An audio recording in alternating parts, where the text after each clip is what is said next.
let's take a look, or let's ask rather, how Josh came about sim racing and who he really is as a person. Okay, yeah, thanks, Sen, or Husky, as I'll probably end up calling you throughout the stream. Yeah, so I got into sim racing probably when I was probably 8 years old. Sort of playing Gran Turismo in the early days. Took a bit of a break from sim racing, growing up through school, and then I found Assetto Corsa Competizione and thought, damn, that looks good. Bought a PC, and then I found you guys, and yeah, now we're here. So looking forward to the race tonight. It's definitely going to be a close one, I think. Lots of new drivers, so we don't really know what to expect. So all to look forward to. All right.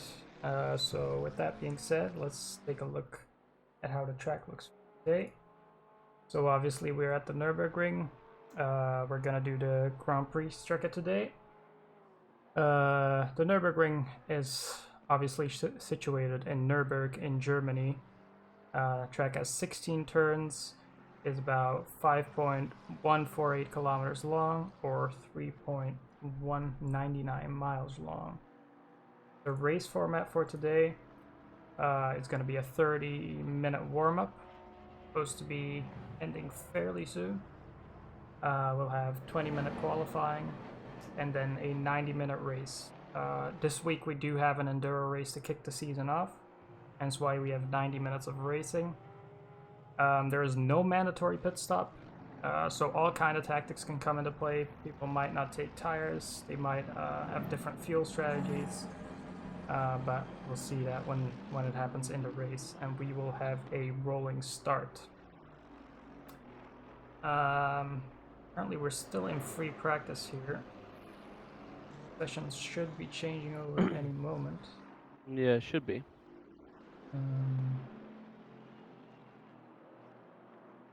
So, how's your day been, Josh?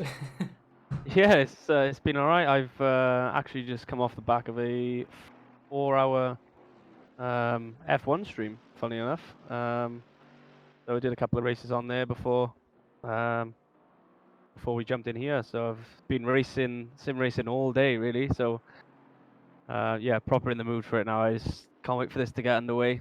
Get the qualifying underway. See how we line up. See if there's any shocks from the new drivers, because there's definitely certain people I haven't seen around here, and I know Maurice Stufa looks pretty handy around this track. So in his AMG, so I'm expecting a good performance from him today, definitely. Yeah, and it'll be good to see because we have a couple of faces that are returning, of course, like every season. And do you think it's gonna be another close battle between Marcus Lawrence and Vincent Erbrich? Although Erbrich last season kind of ran away with it, do you think we'll see a closer battle this season? Yeah, well, looking at their times in practice so far, they're split by 6 thousandths of a second. So if that's anything to go by, we're in for an absolute treat. Obviously, we know that those two did sort of just disappear in the championship standings last season, but obviously, new season, new cars, a different set of tracks. Anything could happen, and like I keep saying, we don't know what to expect from a lot of these guys. We've got a couple of new guys all sitting within the top 10. I know it's only practice at the moment, but I am looking forward to just getting this underway now. I'm not really sure why we haven't changed into qualifying yet. So Yeah, it definitely is a strange one. unless did they start practice late? I'm not sure.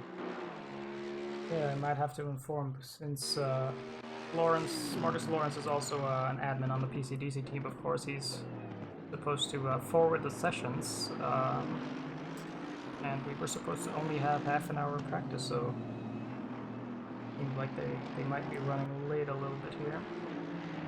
Oh well, that's all good. Could I guess look at a bit of track history. Um, I think that the fastest lap on this track is held by Michael Schumacher. The whole a while back. Let me just make sure to confirm that here. Yeah, so in what was it? 2004, I think, in Formula One, Michael I did would say so. a The fast lap. F2004 was a pretty rapid car. Yeah, and Um, obviously since then F1 hasn't returned here, so no, great shame really. But it used to be the European Grand Prix, didn't it? Not the German. yeah, I believe. that is correct. Race lap was a 1:29, so Yeah. If someone does a 129 in these cars, then yeah, they definitely cut in some corners. yeah, 100%. because we'll see. I'm guessing for race laps we'll see the fastest guy do around the 1:56 mark. Maybe I'd say even a so, bit yeah, in faster. relation to him. I think we may be low, sort of low 154s in quali, I think. That's what I think the guys will be doing.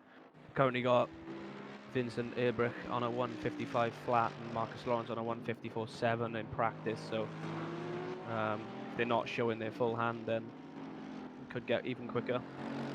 Yeah, the last season was I've mentioned it before, but when they did qualifying, there was no more than a couple of hundreds or thousands between them. So it seems to be Yeah. going the same way this season as well. Yeah, although I would say on the build up to obviously, going on through all the different chats and stuff on the Discord with these guys, Vincent definitely seems a bit more comfortable with his new car choice. Lawrence, I know, was trying to find the right setup throughout the week, and I haven't actually spoken to him since Wednesday. So what he's done in the last 3 days has obviously worked because he's putting 154s in. So, Yeah, but for we sure. got 5 guys under the 156s now. So, that they are quick times. Yeah, when it's going to be interesting to see because obviously we have a lot of new faces and could see a couple surprises coming out there. If I look, for instance, we have in third now Thomas Arensman, and in fourth Nick, and then Aline Erges, I think is his name. Yeah, Sorry if we yeah. butcher this one, but hard to pronounce. But they're all quite close to each other. They're from Yeah, P3 to P. seems that we have a lot of cars returning to the pits now, so maybe we are jumping into qualifying soon. Hopefully we get in there sooner rather than later, unless they leave it to the hour mark on free practice, maybe. I don't know. Yeah, well, I guess there's a little bit of time to look at some liveries people are bringing out and stuff as well. So not too bad, I guess. Take a look here at Jordan Wansink, obviously an avid Porsche fan. Don't know if you must have raced against Jordan at Yeah, some I point, right? haven't raced against him yet. Using the GTR last season, I believe. Yeah, Yeah, we had a pretty good scrap in my first race at Zandvoort. Myself, Jordan Wansink, and Benny Benzel. So I was getting ganged up on by the GTRs. yeah, for sure. So yeah, we've had some great tussles, me and Jordan, over the short amount of time I've been here in PCDC. But yeah, that first race at Zandvoort with these guys is what sort of got me hooked on this game. Just getting that feel for sort of online league racing again was just pretty special, Yeah, let's see here. So again, a lot of people turning into the pits. Hopefully, we'll see the Yeah. race start soon here, or the qualifying start soon. Obviously, as it stands, we have 23 runners that are going to participate.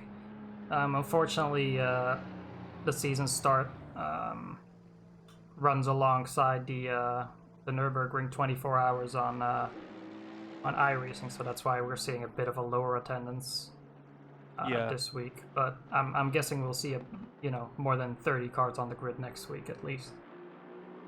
Yeah, definitely. Obviously, we've still got, what was it, 20, almost 27 cars in, I believe, all in all, rolling through. So that's more than last season, for definitely. I think the quarantine and everything might have something to do with it, but looks like everybody's getting into this game now, and it's slowly making its way to the, towards the top end of online racing. So Yeah, I must say, I think the quarantine and all the big actual racing drivers starting to compete in virtual GPs and yeah, whatnot has really helped kind of the hobby as a whole, I'd say. yeah, 100%.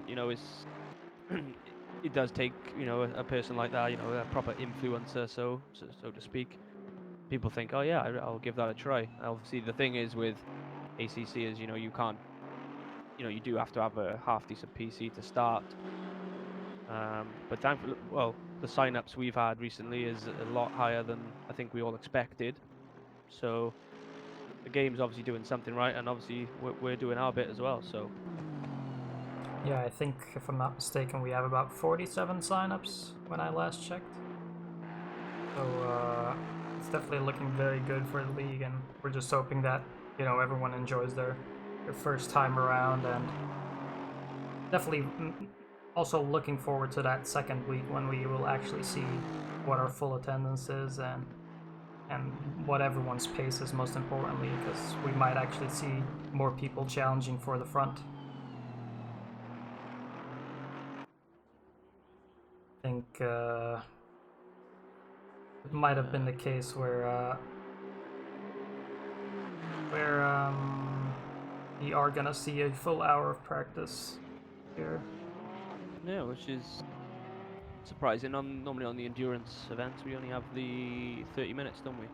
Yeah, I do believe maybe Marcus Lawrence, Echo as we call him on Yep. Discord, he's been saying that he might have made a mistake by saying that the practice would be 1 hour against most people. So maybe he Okay. elected to stay with the 1 hour instead of half an hour to not, um, coincide with maybe people's schedules and stuff. Yeah, of course. Yeah, just looking at some of the practice times at the moment, we're gonna have sort of a really, really tight midfield scrap. Just judging off practice. Obviously, we don't know what runs people are on. Low fuel, high fuel, race setup, quali setup, we don't really know what, but it's all pretty close. We're definitely going to have a pack, I think, that disappears quite early on. But obviously, that's if they get around turn one sort of unscathed as well, so. Yeah, that'll be a big one. Of course, it's tricky here at the GB track on the Nürburgring because obviously that turn one there is downhill and it catches a lot of people out. It's Yeah, very it heavy on the does. brakes, and I think I've heard don't know if you've heard about Misha Shawarday. No, I haven't. Oh, he's a Dutch guy. He has a taxi company for the for around to go around the Nordschleifen in some cars. Okay. And I heard from him, or in one of his videos rather, he said that uh, if people with normal brakes go into that corner and they brake very, very heavily, sometimes their brakes just run out and they get Yeah. way too hot because it's such a very deceiving because it's not that steep of a banking, but obviously when you're going at maybe 250 k's, that's Yeah, trust me, I found that out the hard way using the trying to get the BMW to stop down there. So yeah, it is deceiving is the best word for it. Um, and trying to make sure you don't oversteer as well, then to try and get the exit. So thankfully you can run. It is quite a deep corner, so you can have sort of two, maybe even three wide there, but slight bit of contact, and I think that's going to hold everyone up. So we have a user in chat here asking when the race is going to start. So the race, the qualifying, I should say, is going to start in about 12 minutes, so on the hour. And we'll have 20 minutes of qualifying. And after that, we will start the race, which will be a 90-minute race. So the race will approximately start in 30 minutes, 30 to 40 minutes. We, for the user in chat as well, it was supposed to be half an hour practice, but there was a bit of miscommunication, and so... Everyone seems to be moving to the race voice chat now, so I think we may be moving into qualifying now. Alright, that sounds good. Looks like everyone's moving.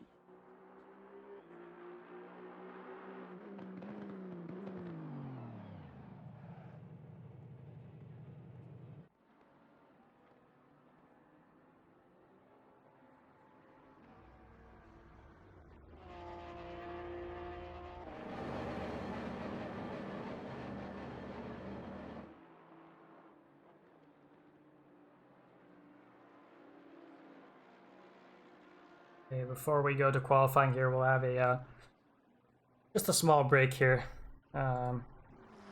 just to make sure that everything is running smoothly, and we will see you in about 2 to 5 minutes. We'll be right back.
All right, everybody, we are back. This is again Son of Stuff Meal together with Josh Layson, and we are looking to start quali any second here. Yeah, hopefully in the next couple of seconds we should be. We've got most cars in the pits now. We've only got sort of 5 or 6 left out on track. So Yeah, it looks. Oh, here we there you go. go. Oh, Ooh, and it's raining. Okay, so that changes things. So all that practice goes out the window. yeah. So well, this is going to be interesting.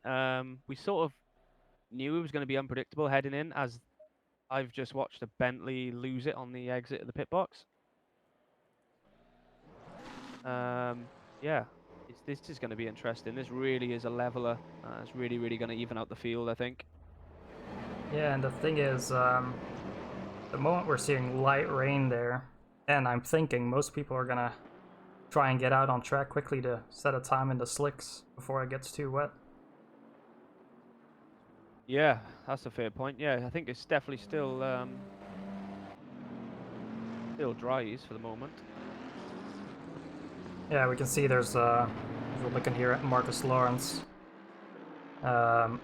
It's definitely there's very little spray coming off the tires, so Yeah, obviously the rain is still building up, and for whoever's fast, it's probably gonna have the best run on the track.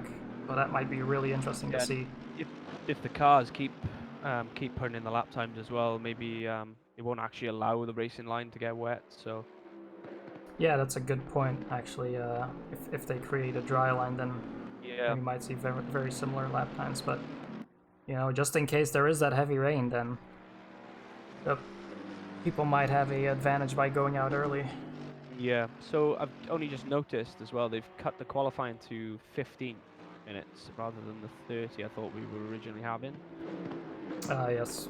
Yeah, that So might they've be... obviously given more practice and cut the qualifying down, which is okay. It means we get into the race a little bit quicker, and every lap counts now. You don't have that extra 15 minutes to sort of get back out there. So currently watching the guys try and fight for position here, track position. So it's really, really congested. So end of the middle sector at the moment.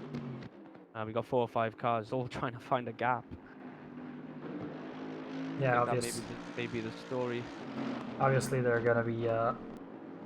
like I said, they're probably also thinking about getting out early just to, get the best track condition at the moment in case Yep. the rain gets worse. So that's why probably people are trying to get a move on. But we have Marcus Lawrence here setting off his first lap into turn 1. We'll see. Ooh, Oh yeah, see bit of a that that's squirm. a bit of a squirm there. Is he going to bin the lap or is he going to keep going? He's going to keep going. Yeah, that's gonna really make it difficult to pull out a good lap there. But you can It already see that even if, does look difficult out there.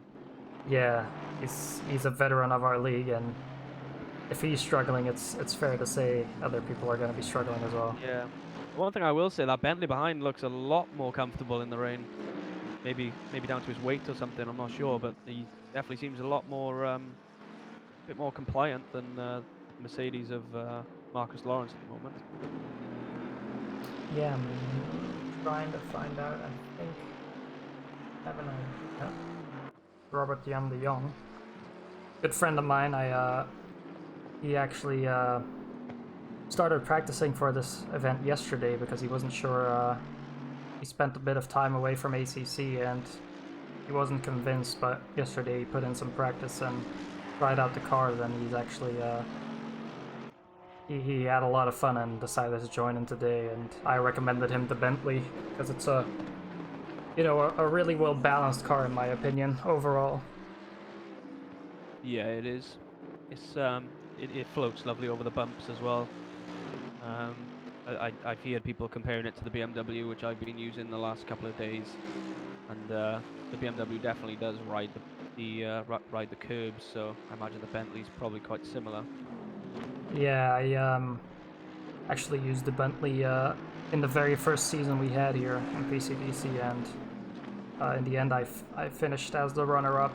But I must say the car is just it's never gonna be all like the all-out quickest car, but it's very very reliable and comfortable to drive. As we see Yeah. Marcus Lawrence here put the bar at a 2024. Yeah, I'm currently looking at Vincent Erbrick on my side. He's just about to come around on the last corner. He looks pretty clean. I haven't watched his whole lap, but he seems to be pretty neat. Let's just see where he goes. Okay, so he does a 2:02.7 to slot in just behind Marcus Lawrence. So maybe the first car out was the way to go. Yeah, that is it's very interesting to see. So you do you see the track? I already see somewhat of a dry line forming, so it must Yeah. it One must thing I must say, Marcus Lawrence is currently 1.1 seconds up on his current time. oh, let's take a look at him again. He's currently flying at the moment.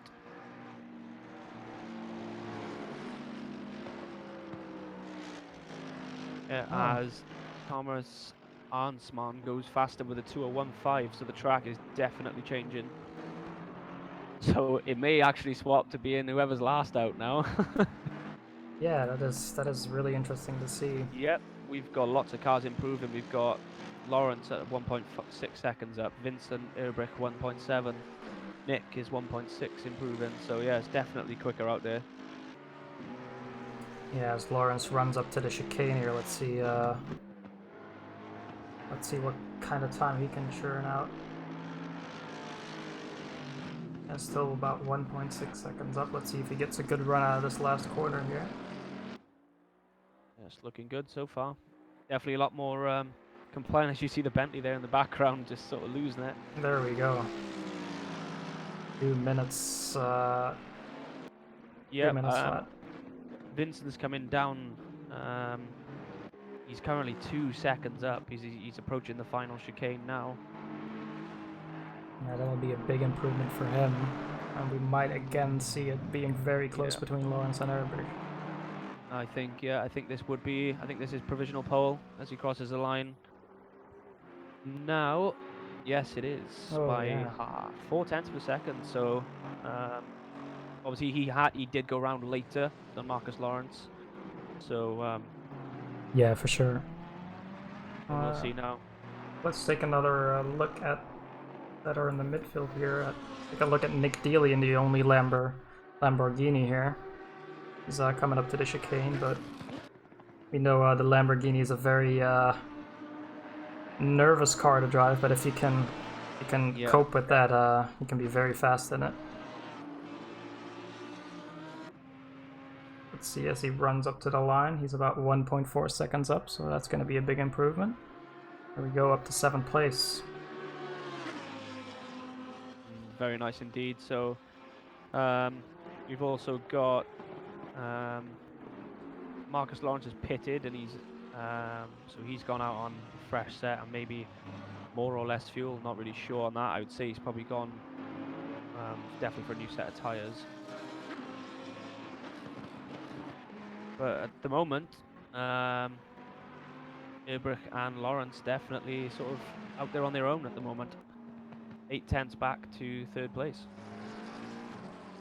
Yeah, again, these two guys, they seem to battle it out every season between the two of them. Obviously, we don't have the full grid today, but they're looking in top shape again to have Yeah, that for fight. sure. See So we here. still have a lot of cars here that haven't actually set times as well. So this lineup is far from settled. Yeah, we actually I guess we kind of missed this, but in the meanwhile, we have about 30 people in the server. Yeah, we do. So a lot of people join for qualifying as Fastbender there, loses control in his quali lap, so no improvement for him. Let's take a look here at Harvey. He's up by 2.3 seconds. There we go, puts himself in 5th place in the Ferrari. Nice time. Yeah, we got Alpha Lobster there, just slotting in behind him at 6th. We got a couple of people up. We got Maurice Stufo 2 seconds up on his time at the moment, in 14th place, Carnival 6th. In the, I've got to say, although it's not a custom livery, it is a fantastic livery on that car, in my opinion. Yeah, I think Black Falcon are known for their good liveries, aren't they? Yeah, it's a very nice looking car. It's almost like a green digital camouflage, I suppose. Yeah, they're hiding all the secret aero parts on the car, I guess. Yeah. Well, Stufa's definitely not hiding any time at the moment. Anyway, so oh, and he's gone. No, he's rescued it. He's rescued it. That cost him around 3/10 there. Yeah, he's binned it. Oh, he So just went off there. Yes. So even though he was still 1.9 seconds up, he knows he can do better. So he's hit the garage. He's currently down in 16th place. Someone who I said in the build up to all this that I fancied to be, potentially on the podium today, but needs to get out there and put a time in. Otherwise, starting that far down, it's going to be tough to get up to the podium spots, especially with a grid of this size. And in the meantime, we have the top two back out on flying laps. No, Vincent's binned his lap as well, so I think the guys are struggling for time now. I think the rain hasn't let up at all. Yeah, definitely. The rain is still going, and it might be getting harder and harder to get that perfect lap, and obviously the braking is going to be harder to judge. It's going to be just in general way slippier, and if you don't find that dry line, even though it's not very prominent now, you'll still lose a load of time. Yeah, as Alpha Lobster in the BMW just moves up to P4 with a 2:01.5. So another nice lap time coming in there. We got another lap time coming in. Thomas Arnsman is near enough for 10th up on his personal best as well. So there's definitely still time out there. I just think where we had a lot of cars in the pits, maybe that dry line's started to get a bit moist again. Yeah, we can definitely see the rain is still pouring down, so I'm thinking, yeah, that dry line might not be that dry anymore. Nope. But we still got drivers out there trying.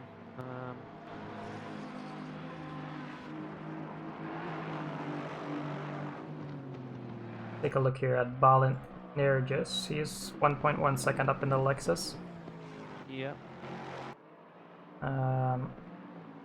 Looks like he is sliding that car around. So Thomas Arnsman did improve his time, and he's actually moved up to P4 by just over half a second faster than Alpha Lobster, and Florian Denzler has also moved up to P5 with a 2:01.1. So it's super close, sort of from third down to pretty much ninth, I suppose. Just a second separating those guys. Yeah, that looks to be a good battle up front there, as we have in P14 now Balint Nergis. He's improving up to 9th there with a 2:01.8. So nice. He'll probably be happy with that. Yeah, well, I definitely would be. I may be wrong, but I'm pretty sure this is a home race for him. He's definitely got the Hungarian flag on his bio there, so this may be a home Grand Prix. Not a Grand Prix, but a race. Yeah, the only problem with that is, of course, that the Nürburgring is in Germany, not in Hungary, so... Oh, of course. Why am I thinking we were at Hungary? That's because I'm racing later. My fault. Well, in that case, we've got loads of home Grand Prix. We got yeah. It was definitely another one I seen here. Marie Stufa is also home Grand Prix. He was currently 2 seconds up, actually. Let's see. Down in P18, he needs to improve.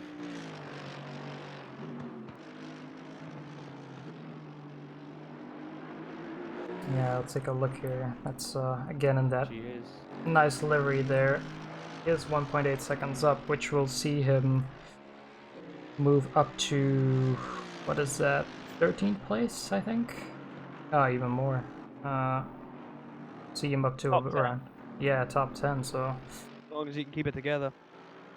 Yeah, 2 seconds up right now, so he's looking in for a really good lap here. And just keep it together till the end.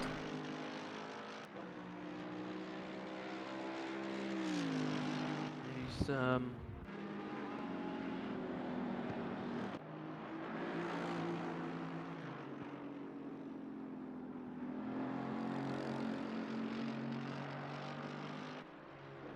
looking very solid on his lap. He's definitely got his car under control as qualifying is coming to an end here, so everyone will be on their last lap when they cross the we may have missed this, but Florian Denzler has actually moved into P1 as Lawrence takes it back off him. The battle for pole, I think it's Vincent Erbrich has just taken pole by a whole half of a second.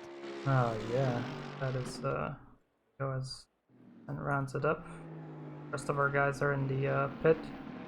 As we have Florian Denzler here with a very interesting choice of livery, you might say. Yeah, definitely. What would you call that? Don't know what kind of blue that is, but No, an interesting choice, that's for sure. definitely quite out there. Oh. You've got Alan Danese, who's currently one of the only guys out there that's improving. He's 6/10 up at the moment, coming into the last corner now. Yeah, it's Not sure what that'll put him. I think that puts him into the top 10. And across the line, he goes 9th. yeah, that's a really good result. Everyone will be pleased to be in that top 10. Yeah, 100%. It's such a contested field at the moment. We got 2 guys left out that are improving. We've got Whip, who's about to come across come up to the last corner now. He's 6/10 up as well. Oh, and he's binned his lap. He's decided not to. So the last one is Samuel Falkenberg, down in P21 currently. He's 7/10 up on his time. If he could just hold it together for the one last corner. Good run out of the last corner there. Comes across. Let's see where that puts him. He's 16. Nice. Alright. Well, anyway, the race will start in about 5 minutes, so we're gonna take a small break, and we'll be right back with you. See you in a bit.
All right, and we are back. That's still here.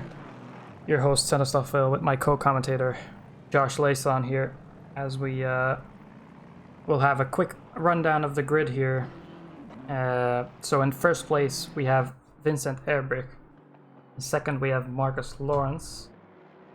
In third, we have Florian Denzler. In fourth, we have Nick. And then in fifth, we have Arnsman. In sixth, we have Alpha Lobster. In seventh, we have Maurice Stuffer. Then in eighth, we have Whip. In ninth, we have Danesi. And in 10th, we have Hawa. Okay, yeah, and carrying the grid on from P11, we have Balint Nayages, I think that's how we say it.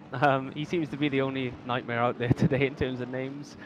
We've got Harby down there in P12, Robert Jan de Jong in P13, we've got Shane in P14 in the Bentley, Jordan Wansink down in 15th place, Samuel Falkenberg in P16, Nick Dealey there in P17, Kovac Levente in P18, and Eddie Phillips in P19.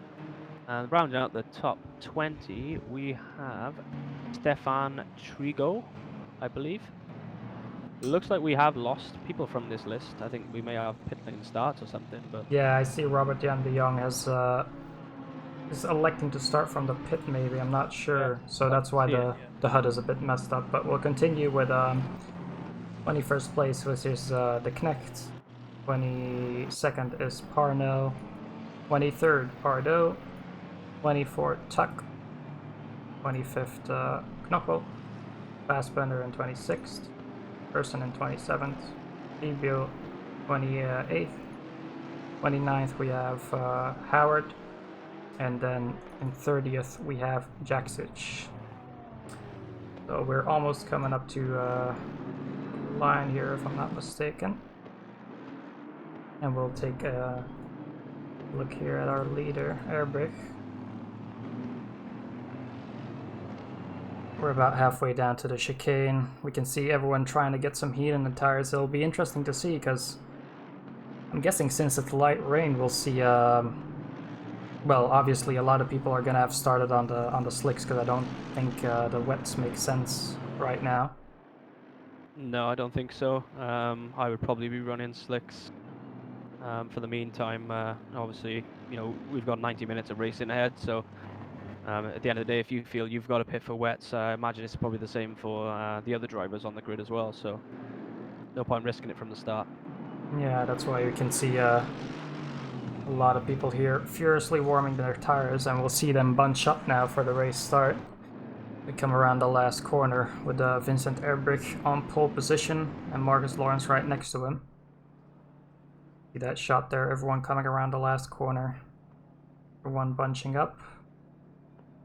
We're gonna go green here. So we're underway for round 1 at the Nürburgring for the PCDC ACC League. As Marcus Lawrence goes for the overtake straight on the race start, goes around the outside. Will he be able to keep it around the outside? No, he can't. Vincent Erbrich pulls alongside of him. Lawrence might get the cut back here. No, he has to slot in behind. So sorry to just interrupt there. We do have a Ferrari facing the wrong way of Samuel Falkenberg, I believe it is.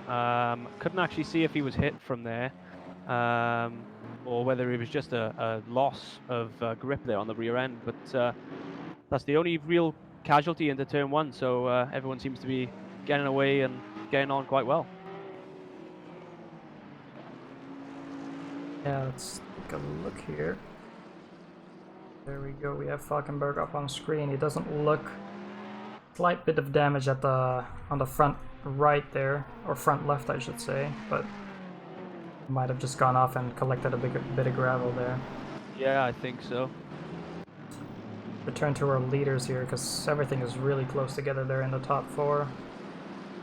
Yeah, it definitely is. Vincent seems to have established himself there in first place, but the two Mercedes have been side by side for the most part there, of Lawrence and Denzler. So Denzler looking very racy at the start here. So Yeah, again, Densler, also one of the people I was talking to yesterday. He's actually never really done ACC before. Did have the game, but he elected yesterday to start practicing as well for this race, so it's definitely a good pace from him at the start of Yeah, the race here. yeah, for sure. Marcus Lawrence and Eric still nothing separating them after the first lap. Obviously, we have a long race ahead, and you can definitely see that dry line appearing there on the track.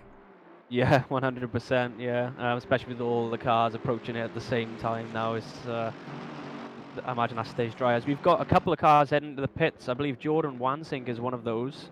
Are they for drive-through penalties? Yeah, I believe so. I Yes, think we've got two there. We've got a Lexus and a Porsche going through for a drive-through penalty. They're getting that done out of the way first lap, which is probably the right thing to do in an endurance race, I think. yeah, that's definitely the good choice. And obviously, they will have a lot of time to make up that penalty again. I assume they got it for not properly following the proper starting procedures, so they might have Yeah, I would say so. sped Yeah, up a bit too fast. definitely. Yeah. Take a look here.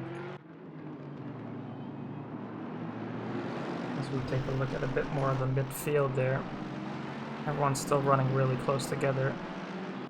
P1 to P4, a tightly knit group. Yeah, it definitely is. As Marcus Lawrence tries a move down the inside there on Vincent. Yeah, tight. The front four are proper tussling it out at the moment. This is some great racing shown by all there. So we may have to stay in on this fight for a while. Yeah, and again, for whenever you're gonna pull a move off in these conditions, it's gonna be tricky because do you want to compromise, off of that dry line and make a Yeah, move that way, exactly. or do you want to force your opponent to go on the wet stuff and you take that dry line? It's going to be very tactical. Yeah, of course you don't want to push the defense too much because that way then you've, like you say, you've got that water on your tires. So if I was defending, I would try and stay on the racing line and force the opponent onto the wet line rather than compromising myself if it was me. But obviously it's different when you're sitting there behind the wheel. So, but yeah, so far so good. We haven't had too many incidents, not that we've seen at least. Everybody still seems to be out there on the run in. Which is great to see. So Yeah, you can see as well. Marcus Lawrence said he tried that one move, and if Eric can successfully defend it, you see he loses about half a second instantly by just having to adjust off of yeah, that of dry course. line. And he had Densler straight back on his straight on his tail there as well. So that's what I mean. It can be quite costly, and I think with the experience Marcus Lawrence has got, I think he knows this is a 90-minute race. Let's try and focus of keeping with the front pack rather than risking it all this early on. A sure thing, but so far, again, nothing to separate these guys at the front, I think. Look very similar on pace, so let's take a look a bit further down here. Yeah, we've got quite a good scrap here going on for P12 at the moment. We've got three cars very, very closely contested. It's actually Nick Dealey in the Lamborghini that's having to defend there. They got very close into the heavy braking zone of the previous corner. Runs a bit wide there, but he's Nick Dealey definitely using that dry line to his advantage to get a good run out of there, because you saw him run a bit wider there, but that's actually because the dry line was there, so very good on his part. And it looks like we've got Stefan Trigo coming under attack from Michael Fassbender there in the Ferrari as well, which is absolutely luminous. Yeah, it's, in these rainy conditions, Trigo will probably be happy that he has someone like that in his mirror and not a Yeah, exactly. Yeah. not a dark gray Aston Martin like himself.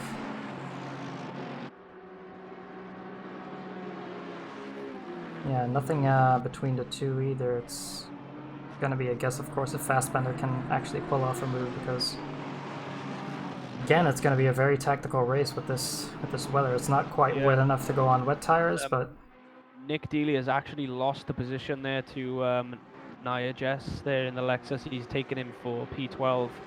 I didn't actually see what happened there, but he's got past him. It looked like it was the last corner. Let's see if we can get a replay of that. Oh, Nara just... Oh, a good move up to the chicane there. That fantastic move. That's the kind of racing we want to see. Yeah, that was top draw. You don't normally see overtakes into that chicane. No, that was a very good move, and he actually went out of his way to go onto the wet line there and still pulled off the braking. So, very nice move there from Nirgis. Yep. You can see Nirgis not sure, is that a car being lapped there? Not entirely sure. Who's Levente? Oh, so actually see really several moves being pulled off here. Levente seems to be struggling in this weather right now. Yeah, so we got almost 3 wide there. So hopefully he can slot back in and sort of calm the car down. And for Michael Fassbender, he is looking pretty racy. Yeah. Not really a place to overtake there. There's going to be Oh, that was so close. That could have been real bad. Whereas Levente has to take a bit of avoiding action. And now Levente is just being swarmed. He is. Seems to not be at home in these conditions, as the Bentley and the Merc runs out slightly wide. This is going to be dangerous into the chicane. Side by side again. Is he going to lose another position? Yes, he is. Yeah. Oh, and he's round. Contact. A lot of contacts. Well, let's see if we can take another look at that. What exactly happened there? I think he just lost the car. Yeah, it was weird. It was like that. He just got to that middle sector and the car just didn't want him to drive it any longer. Yeah, so it starts off with him running wide on the long back straight there, and then see what happens into the chicane here. He's on that wet line, obviously. It's gonna be hard. Oh, it's the curb. He hit the inside curb, and obviously when it's wet, the curbs are like ice, so that was a mistake on his part. The Bentley got caught up in that as well, but I think the Bentley managed to carry on. Yeah, Levente now down into P21, I believe, whereas he was P13, was he? I think. Yeah, he is really dropping down like a stone here. Yeah. So I haven't actually driven the McLaren myself, but maybe there's a trend there that we do have a lot of the McLaren cars, or we got one 17th, 19th, 20th and 21st, so maybe the McLaren is struggling here in the rain. Yeah, it could be. I also know Levente actually, he ran the AMG last year, so everyone probably adjusting to their new cars, and especially in this weather, it's going to be tricky getting used to that new car. For sure. Not that it's really worth jumping to on stream, but we do have Ulbrich and Lawrence slowly breaking away from Densler and Arnsman there in 3rd and 4th. Slowly starting to move away from that pack. Lawrence managing to keep Vincent intact at the moment. Let's look at where the gaps are. We have Denasi here. A half a second between him and Hawa here. No, Hawa in the BMW. Bit of an underrepresented car. That Hawa. Oh no, Hawa's actually... I think we have had one person drop out, being Robbie Hawa. Don't know what the cause is, but he might have lost control somewhere. I believe we've lost Nick as well. I think he was in the Aston. Yeah, so he's gone too. A lot of people really struggling in these tricky conditions. Yeah, it's definitely not easy. We've still got 27 drivers running though. Just had quite a good move there from Alpha Lobster to go past Harvey there. Again, the BMW, the odd one out, it seems, in the lineup, but man, can it has some power. That's what we'll say. Yeah, definitely. It's definitely got the power. As I think we've just lost Samuel Falkenberg for the second time. I literally just cut to it and he was in the tyre wall, being overtaken by Jordan Wansink. So I'm not really sure what's gone on there. Down in P20 now. Take a quick look at the replay here to kind of figure out what happened.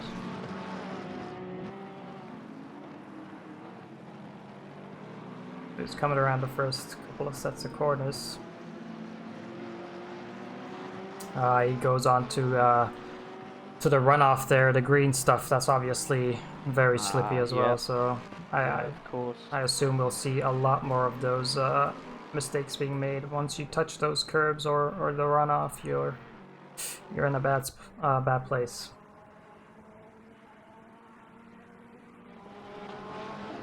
So let's take a look here at the front again. Vincent Erbrich still in a good lead here, but not exactly pulling away.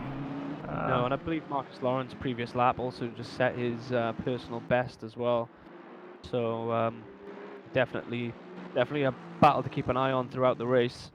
Although they are sort of out there, not on their own, but Densler and Nick are definitely staying just with it. Not Nick, sorry, Thomas Arnsman is definitely staying just within range. If anything does happen, if they do start fighting, they're definitely there to pounce on any mistakes that are made. Yeah, as we look a bit further, Densler obviously with Arnsman there just running their own race, and like you mentioned, just waiting for the mistakes of the guys ahead. Yeah, for sure. I'd say the next battle on track is down with Jordan Wansink. Obviously, we know he's a quick driver who had to serve the drive-through penalties.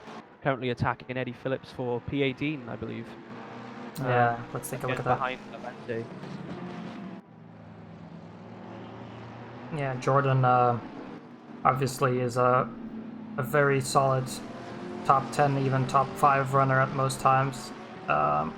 So he's in a field where he's probably quite a bit quicker here, so he'll be looking to make those moves sooner rather than later. The neck there is just run off a little bit, maybe getting caught up under the braking zones as Levente just keeps falling down the grid, unfortunately for him. So hopefully he can pick himself up and just keep going. Because I remember a race at Brands Hatch in the rain last year. When stuff goes wrong for you, you do feel like, there's no point racing. But if you just stick with it, other people will make mistakes. It's just all about being patient as well. Yeah, obviously our league as well does give you a participation point, so your race is not for nothing. That point can matter a lot in the end of the season. So what happens is when you finish the race, you automatically get 1 participation point, even if you finish all the way at the back. As we see here, Wansink making a beautiful move on Phillips there. Yep, and Levente has gone for it as well, and I think he's just smashed the Mercedes off there. Oh, he's actually spun around. He's now in the pit lane. I think Eddie Phillips caught the brunt of that, from what I could see here. Here, Phillips is back on their way. Let's actually take a look at the replay here. Not sure what happened there. So obviously he gets overtaken by Wansink there. He's running on the outside, and then Levente again just hitting that curb on the inside, and these curbs the inside of the last corner are a bit higher, so he just jumps off of that one straight into Phillips. Yeah, that's definitely not where you want to be pointing the car in that stage, for sure. But we definitely still got a fight on here though, with De Knecht and Phillips. De Knecht is desperately looking to try and get past. I think he's been behind him for a while now. Yeah, he's De Knecht also again also someone in a new car, but he is definitely has some solid pace. So maybe his qualifying didn't go quite as planned or whatever. So he's definitely looking to make those positions up as he tries to make a move, but Phillips covers him off. Again, tricky conditions, so it's really setting up those moves is really important so that you don't lose a massive amount of time.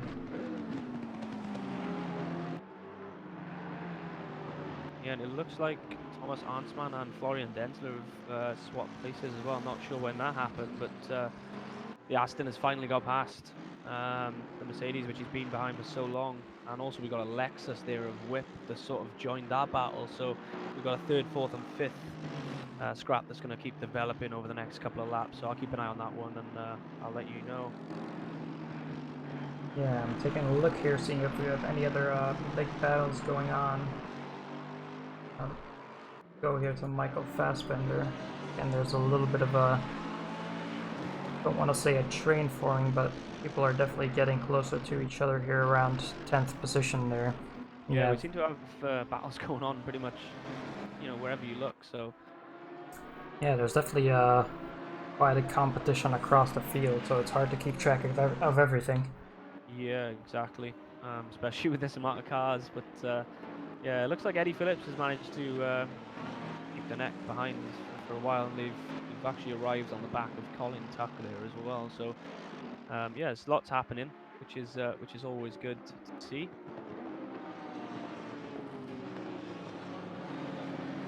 Obviously, we may have missed some stuff, but not a massive amount of incidents so far. Yeah, let's go all the way to the back here. You see here behind Ballant Nergis, we have Robert Jan de Jong, and obviously he had quite a decent quali, I think, but Robert, for some reason, started out of the pit as Nergis runs a bit wide there.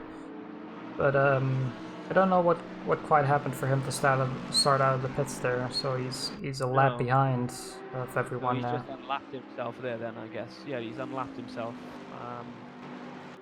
against Niergis.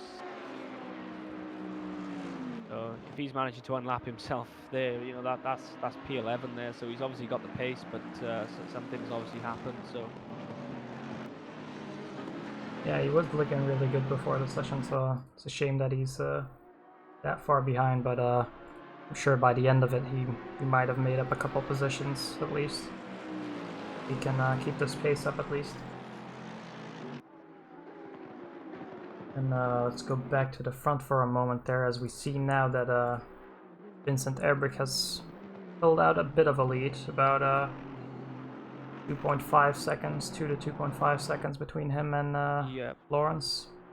looks like Maurice Stufer has definitely made a mistake. He was 13 seconds down on that previous lap, and he's dropped down to 18th place, and I believe he was running quite solid in the top 10. So I'm not really sure what's happened there, but to lose 13 seconds, that's quite a big off, I'd say. Yeah, it's gonna be maybe a returning theme of this race, people making mistakes, and obviously the field is running quite close together in a lot of places, so making one mistake can cost you 3 or 4 positions. So hopefully we don't see too much of those as Erbrich. Just having that mindset of, yeah, you've lost 13 seconds there, but we've still got 70 minutes left to run, so you can make that time back up. I know it's it's quite hard to stay focused when stuff like that happens, because you feel like your race is over, but it's definitely not, and he'll be aiming to try and get back into the top 10, I'm sure. Yeah, for sure. So we do see that Erbrich seems to be getting a bit more comfortable here with these conditions. He's last lap he was about 2/10 faster than Marcus Lawrence, and he's slowly but steadily trying to increase that gap. He's up to 2.7 seconds now. Yeah, well, the fastest man on track at the moment is actually Thomas Arnsman, who did a 1:58.6, which is actually 4 tenths faster than our leader. So he's really putting the push on to try and catch Marcus Lawrence. That's a pretty good time from him. It was actually a personal best as well. Yeah, that's a good surprise here on the grid, because obviously Arnspan in his first season in the PCDC league, and he might be one of the people that can actually challenge our two veterans here of the ACC league. Yeah, well, he's currently got the fastest lap of the race. He's running in P3. He was stuck behind Denzler for quite a while, and as we can see, the gap has opened up since he's got past him. So either Denzler's struggling, or Arnsman has really just picked up the pace. Yeah, we can see now he's within 1.3 seconds of Lawrence there, so he's definitely pushing that car, and he seems to be really comfortable in these conditions. He's even making up time to airbrake, so this might be interesting. Yeah.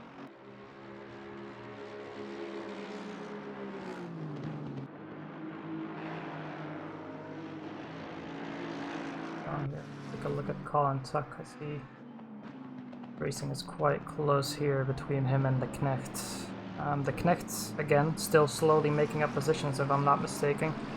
Yeah, he is, but looking at it, Eddie Phillips has also fallen behind Stufa and Denecht as well. So he's backed himself up into, is that Wansink there, I believe it is? Yeah. So, well, as he runs pretty wide there as well. Yeah, he's struggling, but again, obviously he had that earlier incident where Levente smashed into his door there. Yeah, so he's probably got a bit of damage. Yeah. And sometimes it's quite tough to adjust to the damage. Sometimes you get used to it, but sometimes it's so bad where you just have to I don't know, you want to try and drag this stint out, I guess. I wouldn't want to be hitting this early. If it was me, I'd try and at least, make it to the 40-minute mark.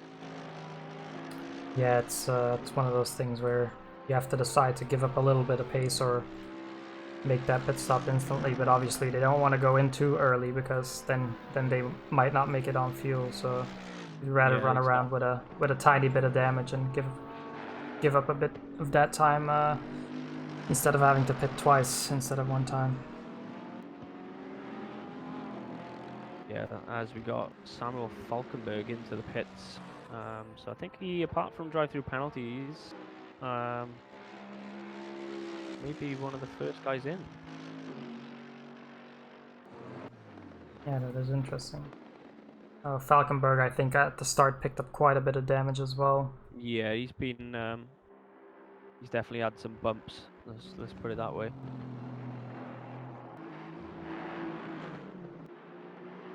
Currently see there, Arnsman right up to the back of Lawrence now.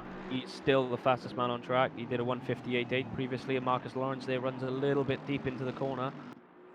It could be a sprint down to T1. Yeah, really good run for Arnsman there. He's surely going to set up this move into T1 if he can. Is he going to risk it? Pulls out. Lawrence doesn't seem to want to defend this. Or maybe he's confident around the outside, and he is. Yeah, I think maybe we should jump on board with Arnsman for this lap. Take a look here. There we go.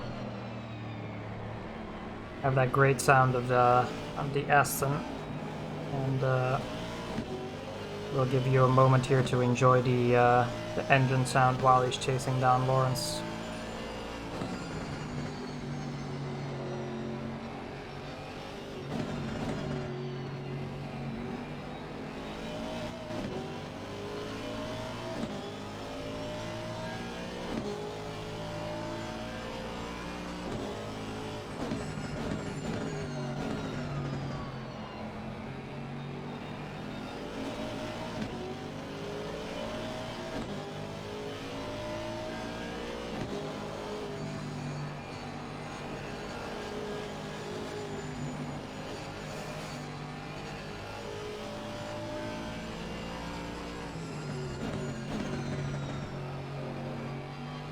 Yeah, so just quickly, it looked like Lawrence had opened the gap there, but he's sort of run wide there on the exit of on that left-hander there before the straight. He has kind of invited him back in again, so. Yeah, we're taking a look here as he comes into the chicane, but you can visually see Arnsman definitely struggling behind Lawrence there. He might be actually struggling a little bit in the dirty air, because obviously once you pull in within that 1 second of another person, you're going to be struggling a lot with dirty air, so that's what we might be seeing here.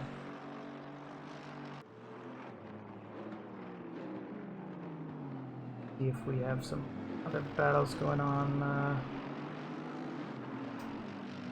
going to take a look here at Peter Parnell in the McLaren. The Knecht right behind him, but the Knecht I think a couple of laps ago he was in P19, and the Knecht is now already up in P14 as he seems to be preparing this move on Parnell here. Parnell running the I know we can't call it that, but you know it is the Braun GP livery, isn't it? Pretty much.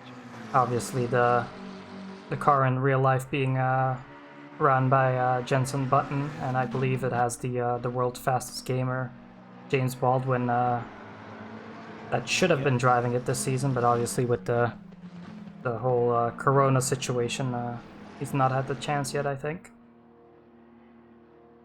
Yeah, it is a very nice livery, also very iconic as well. So nice to see somebody rocking it as well. As we'll see here, the Knechts seem to go for a look and gives Parnell a slight tap there, actually. Yeah, just sort of misjudges braking point there. Shouldn't be anything too major for either car there, so hopefully they can both carry on. Yeah, it just seemed like a friendly bump. Just jumped to the battle again for second place, and Arnsman is very, very close this time, coming around the last corner now. We'll take a look here as they Lawrence, run down the straight. very nice run. Yeah, very good run. I think we're coming up to some back markers now, so this might come into play for them. Yeah, I think that's De Jong there, and no, it's not. That's Howard there in the BMW. That's currently P20, I think. Bit up in front, so we want to hope he gets out of the way.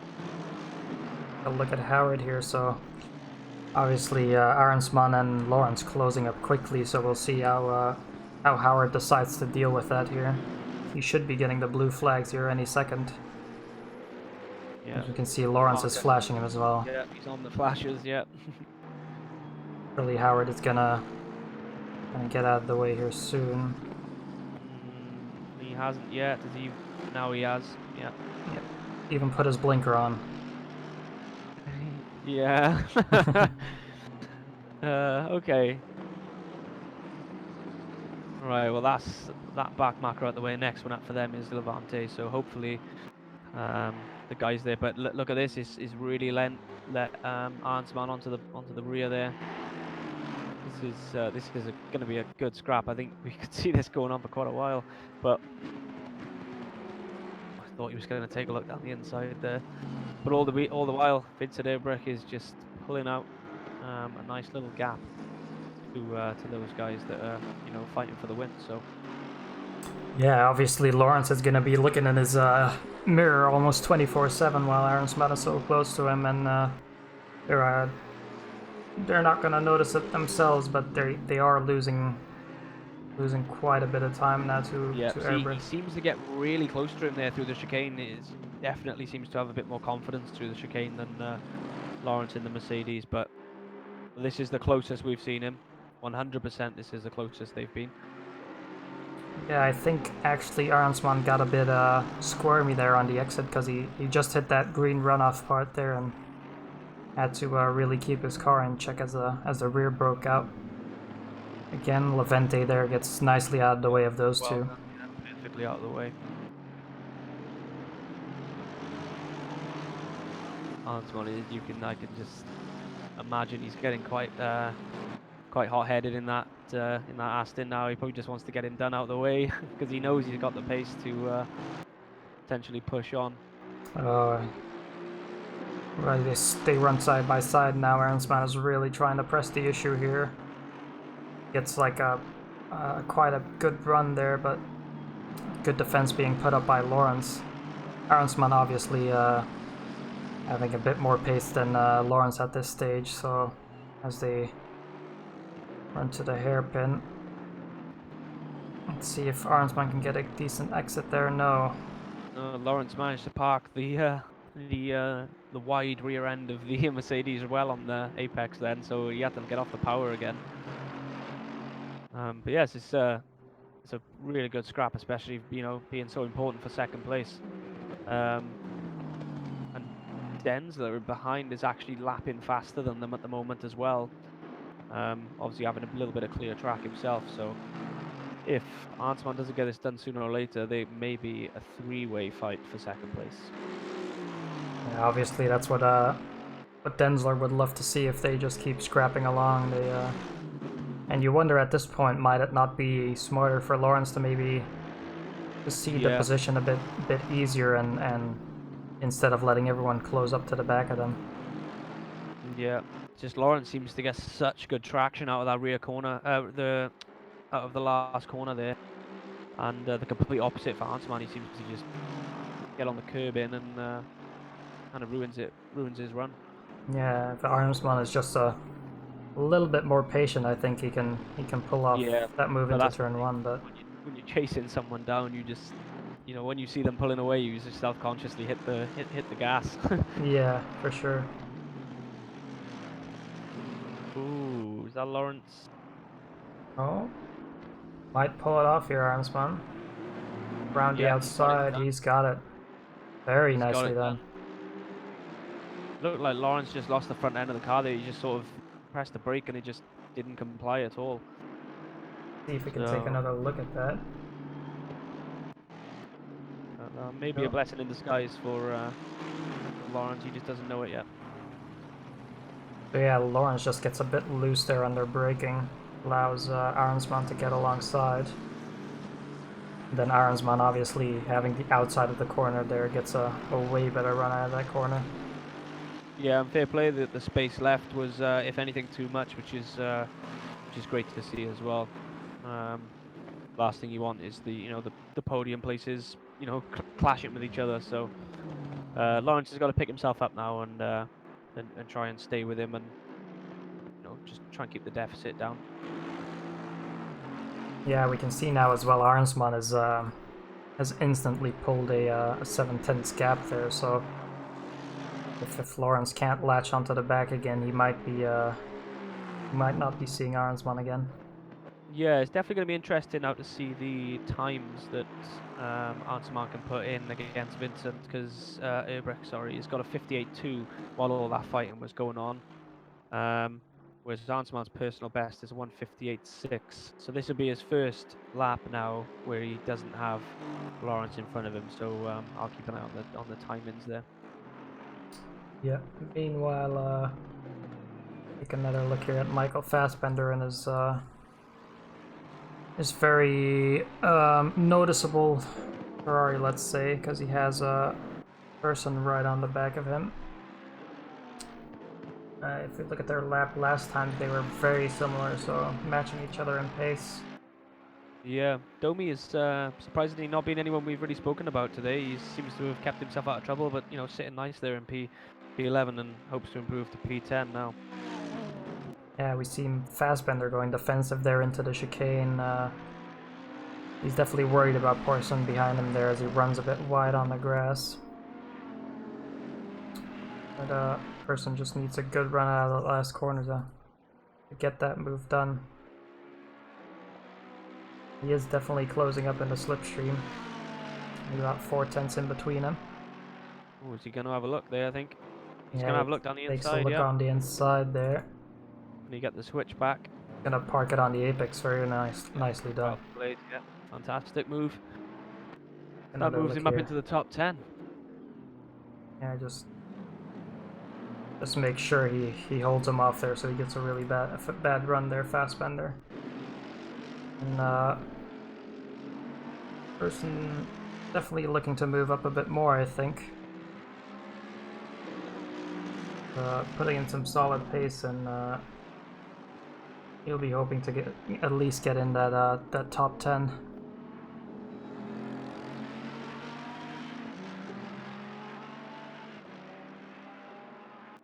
Arnsman has just gone.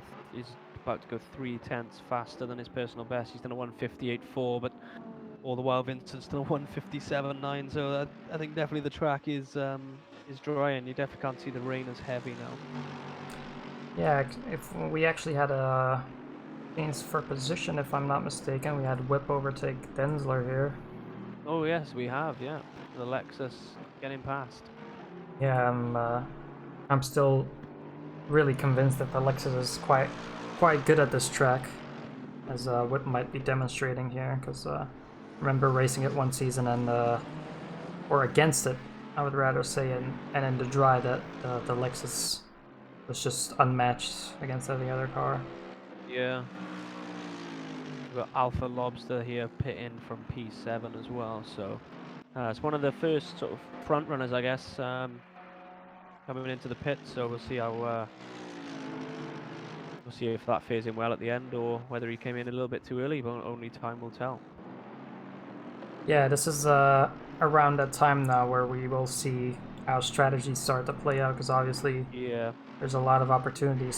Some people might have filled up their car to the brim on fuel and are gonna go for a long run. Some people might try to undercut, so it's gonna be really interesting how Yeah, that I would plays say out. the busiest time for the pit lane will be between sort of 50 minutes and 40, because people will kind of go, let's go halfway, 45 minutes. I imagine in the next sort of 2-3 minutes, the pit lane could get quite busy, 10 minutes or so.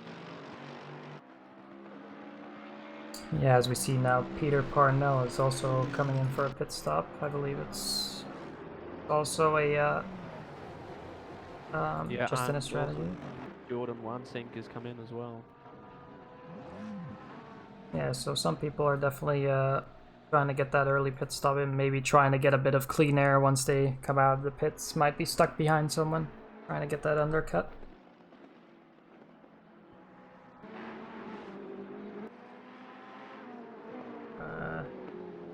As Vincent Daybreak overtakes his, I believe that's his teammate Colin Tuck, isn't it? I think they're a team.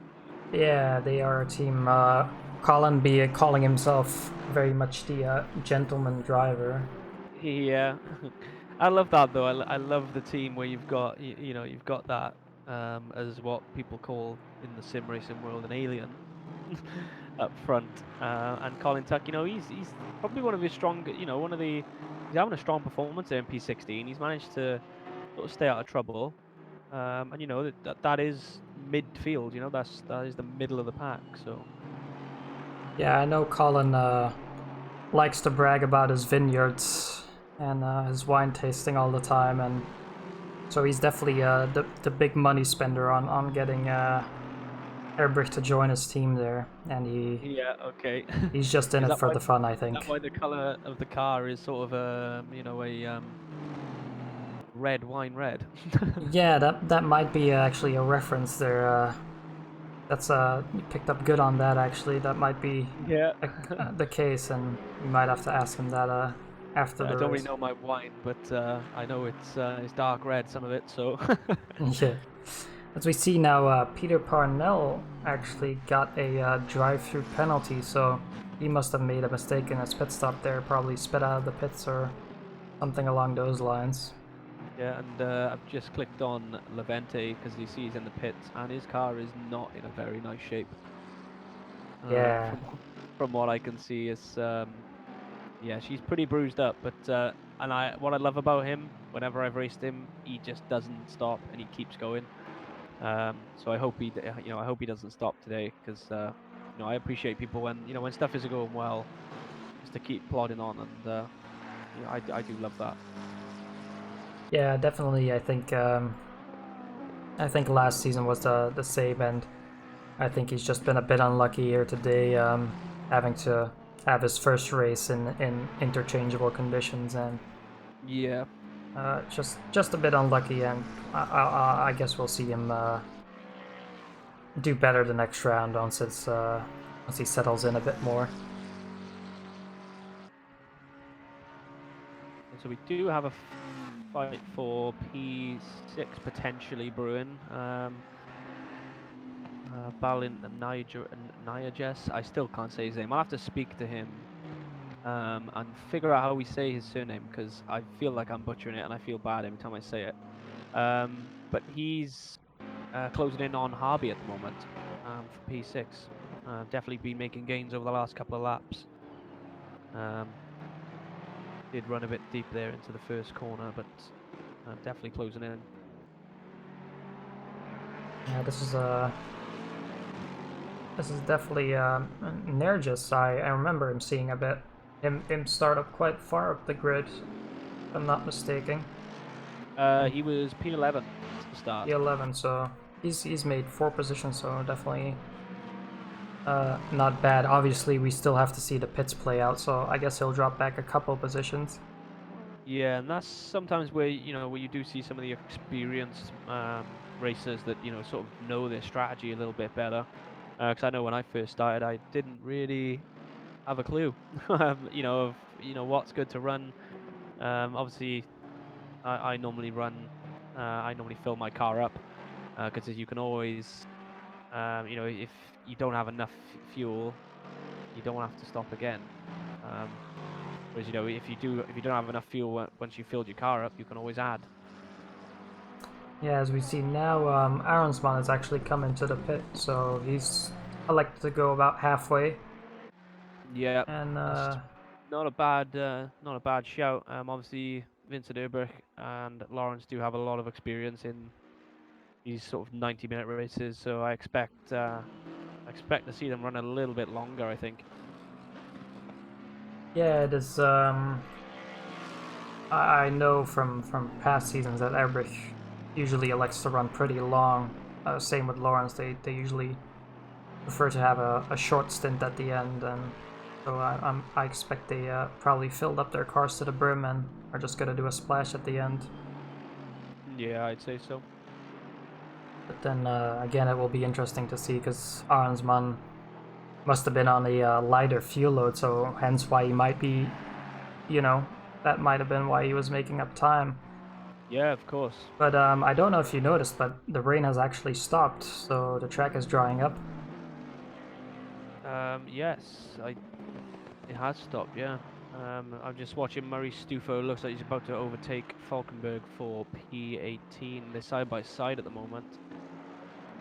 Alright, we're looking at the battle here. Yeah, Stufa's got the inside. He's got that move done.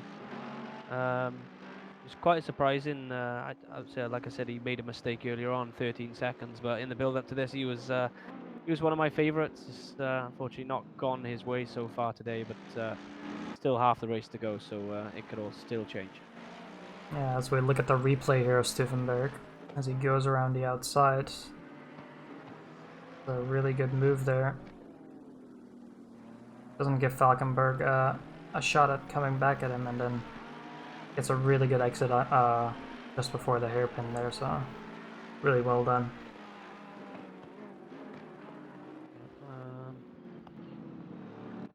Just trying to look at the next nearest gap. I suppose it's probably Densler on Michael Fassbender for P8, I'd say, is the next nearest fight. We do also have a fight a bit further back down the grid as well for 15th, so that one's still a second separating the two cars. We now see Erbrich as well coming into the pits, so he's actually split it right down the middle, so maybe that is the way to go then. It'll be interesting. Okay, so they've showed their hand. It's all down to Marcus Lawrence now to see what he does. Yeah, this is one of those things. This maybe Lawrence filled up his car and is trying to go run a bit longer and then get that light fuel load at the end so he can chase down whoever's in front of him. Or perhaps he's gambling on Erbrich coming out in traffic and maybe Lawrence has a clear track in front of him right now and might think that he can get some better times in while he's out on track at the moment. Yeah, Vincent has actually come up behind Stufa there. But I'm pretty sure he should just move out of the way. I struggle to find his name here. Erbrich, oh, there he is. Yeah, so this is what I was talking about, but Stufer does a good way. Just moved out of the way for him, so yeah. Vincent can get on his way again now.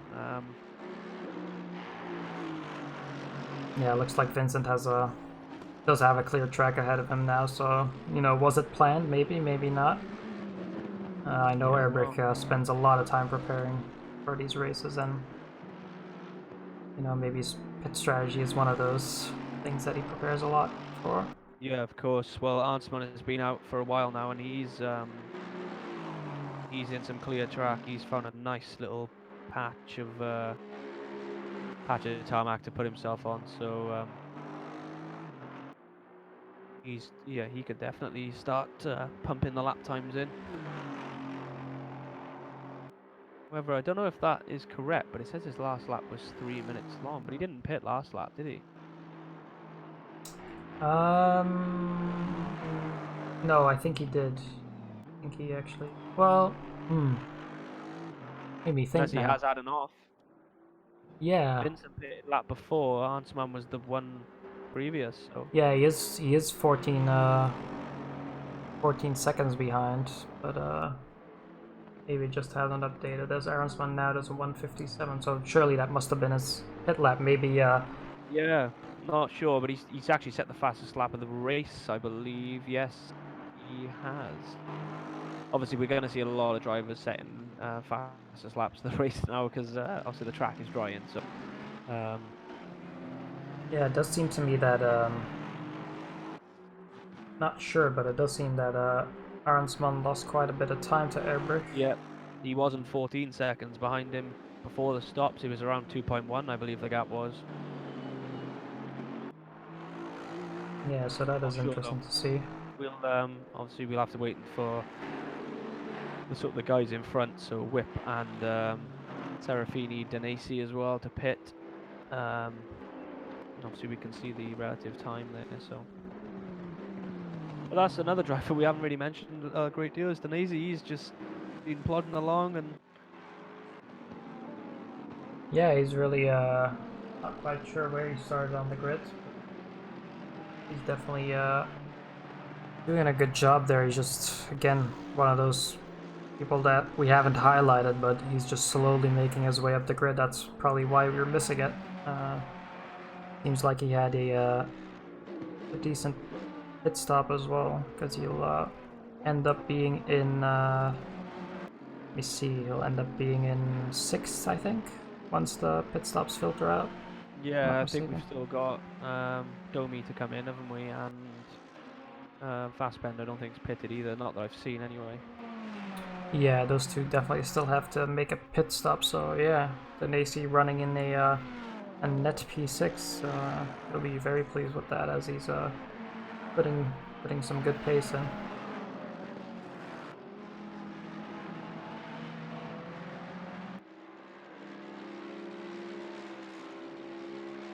As we now see De Jong coming in for his pit, who has actually made his way up to P16 after starting from the pit at the start of the race. So a bit interesting to see where he filters out.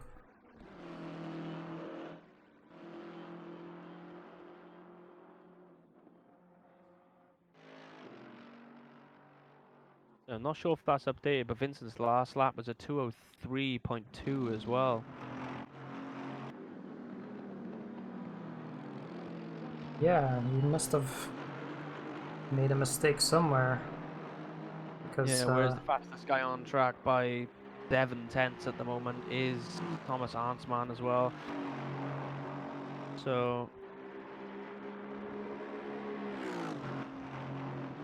yeah, it's just it's a strange one. We may have to try and find out what happened there maybe after the race. But he definitely wasn't 14 seconds behind, during just before the pit stop. So, yeah, it's strange, and Airbrick might have. We'll take a look here. What his next lap is? He might have just made a mistake on his last one, but yeah. And obviously the field is quite spread, so he may have come across a back marker or something as well. yeah, that is actually true. Let's see here what time he puts in. A 1:55. That seems more to his standard. Yep, that is the fastest lap of the race so far. Yeah, so we're continuing to see the track dry out. I don't believe it's completely dry yet, but you can definitely see the pace being picked up every lap, and Yep. we're gonna start seeing those fast times coming in now. And say not that he knows it at the moment, but Marcus Lawrence is currently lapping around almost 2 seconds slower than Vincent Erbrich. So, let's hope that running this long does you know, he is trying a massive overcut at the moment. So let's hope that light fuel at the end, and only having to run tires for 35 minutes or so really benefits him. But he is losing time to second and third at the moment. Yeah, it seems like he might have had a bit of traffic to work through in the past couple of laps there. But yeah, at this rate, he's losing a lot of time to Nürburgring, and you might wonder if he might just not get that pit stop out of the way and try to salvage what he can. Yeah, fair point. Yeah, it's not mandatory. He could just keep going. Yeah, because he's actually coming into a bit of a situation here where we actually see the likes of Whip in 4th and Denzler in 5th. You know, they might up actually being really close to him when he eventually decides to pit. I think Whip and Denzler, they're both running about the same pace. Obviously, we don't know what kind of traffic they're having, but pit stop is fairly long. I think it's about 30 to 40 seconds at least. So Yeah, Nürburgring has just set his the fast lap of the race again with a 1:55.2, which was 2.5 seconds faster than Marcus Lawrence and around 1.4 seconds faster than Arsman behind. So far, looks like he may be the man in the front seat there. you know, there's Cooper gets out of the way for Lawrence there. Surely we're wondering now if Lawrence isn't gonna come in any of these laps, because surely he's just losing time at this rate. And you know, in all of this of him running so long, he might end up losing more positions to the likes of Whip and Denzler. So we'll see how that plays out. Whip is actually lapping pretty well. He's actually faster than Thomas Arnsman at the moment, so he's I don't think he's in any sort of position to close up to Arnsman anytime soon. But As I see, sorry for interrupting you there, but De Jong actually made quite a nice move there on Colin Tuck. We'll go back to the replay, so we run onto the back straight here, and De Jong gets a really nice run out of there. Tuck is being compromised. You can see him moving over early, and De Jong makes a dash to the inside there, just outbreaks him, and gets the car past nicely. So gotten that move done, and yeah, like I said before, De Jong definitely has the pace, and you know, he started from that inside the pits, and now he's slowly making his way up. He's already pitted, and he's made his way up to 19, so putting in a really good performance there. Yeah, 100%. It's just it's a shame he started from the pits. I feel he could. Looking at his lap times, he's where did he go? There he is. Yeah, 1:57.4. You know, that's you're talking top 5 pace there. Well, at least definitely top 10 pace. 100%. Yeah, that's unfortunate, but I believe for this season we've gone to a system that awards points up until P20, if I'm not mistaken. I'm pretty sure that's right. Yeah. And so he'll definitely, as he goes a bit wide there, but he's definitely looking racy. Just, to interrupt, Colin Tuck is defending very very hard against Peter Parnell there in the McLaren. Yeah, let's see as they go down the straight here if Parnell has anything to say. Colin Tuck going defensive early. Doesn't want the same thing to happen as De Jong did to him, but Barney on the outside there. Parnell trying to move. Oh, cannot get it done, but he's still there on the inside. Colin Tuck leaving a lot of room to fight for Parnell, and he might actually give up the position this way. Parnell on the inside there. Yeah, he definitely left a little bit too much room there, but unfortunately when you leave the door open like that, you know, you just got to think, oh well, I've kind of messed it up. Let's just let him go, not waste any more time. Again, get into a bit of contact that's not needed. So it's just good fair racing from both of them. Yeah, as I can see now, Tuck actually has his windscreen wiper still on, even though it's not raining. So I wonder if that might be hindering him a little bit in this race. Oh yeah, of course. Yeah. Yeah, I think that would drive me insane. I think, if I'm honest. Yeah, and you might not hear it over the engine sound, but that thing must be squeaking like hell. Yeah. So yeah, that might be hindering him a little bit in trying to defend positions and stuff. Let's see, Lawrence still hasn't pitted. Ooh, Colin Tuck, a bit wayward there. But yeah, Yeah, he Lawrence running really long. still hasn't pitted, and he's actually a 10th up on his PB. So, um, yeah, his PB at the moment is about a second slower than the guys in second and third. But looking at where Vincent is on the track as opposed to where Lawrence is, if he can go all the way, I think he may be able to pull this off. Yeah, it'll definitely be interesting to see. Nürburgring surely is tires are gonna have seen the best life probably at this point, and but we'll see that for most drivers towards the end of the race. The lap times will probably start dropping down because Yeah, of course. these tires are they can go 1.5 hours, but you'd rather wanna maybe in a pit stop you do wanna consider taking new tires. But obviously, if that's not in your strategy, you might not have taken fresh tires. Yeah, I feel if you are gonna make the stop, I think you may as well take the tires because I think you'd make back that time anyway. And Yeah, it just makes it easier to drive when yeah, okay, you lose a little bit of time, which you could probably make up, but it also makes the car a bit more stable with that, the fresh rubber on. Because I know I've struggled in the past where, I've run this deep into a race and sometimes the rear tires just do not want to comply at all. yeah, that is very true. Let's go here to P16. The Knecht has also, I think everyone except for Lawrence has actually made their pit stops, but the Knecht now right up onto the back of Falkenberg, and he's also looking to make that move work. Closing right up to Falkenberg Yeah, there. he is. He'll be full in Falkenberg's mirrors, let's put it that way. Yeah. As we've got Whip in the background there as well, who's going to want to get past these guys. So but obviously they don't want to give up any time. Whip doesn't want to lose any time, so this will be interesting to see how this pans out now. And Whip is lapping about two 2 seconds, even a bit more faster than these guys, so you'll definitely Yeah, meet so him at the end of this lap. his closing speed's going to be quite rapid.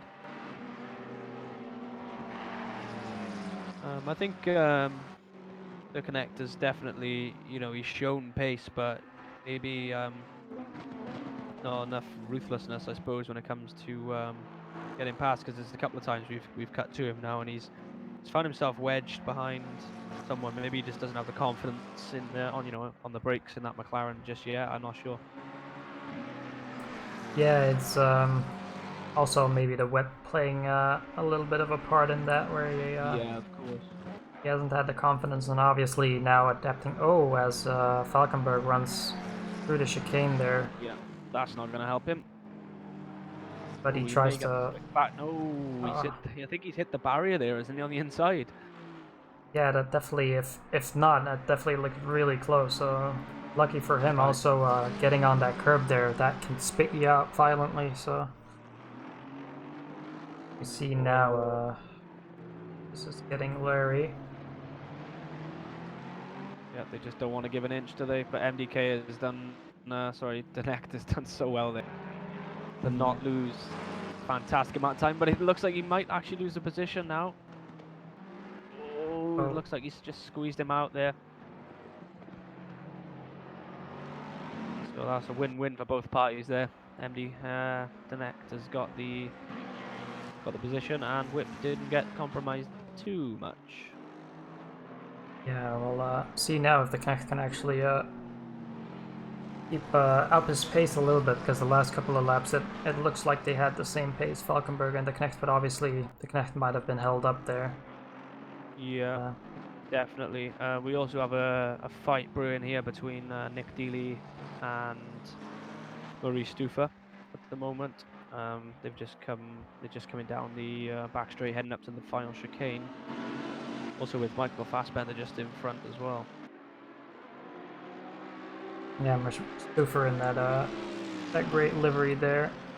Definitely closing up. Oh, he's gonna try and make a move here, is he?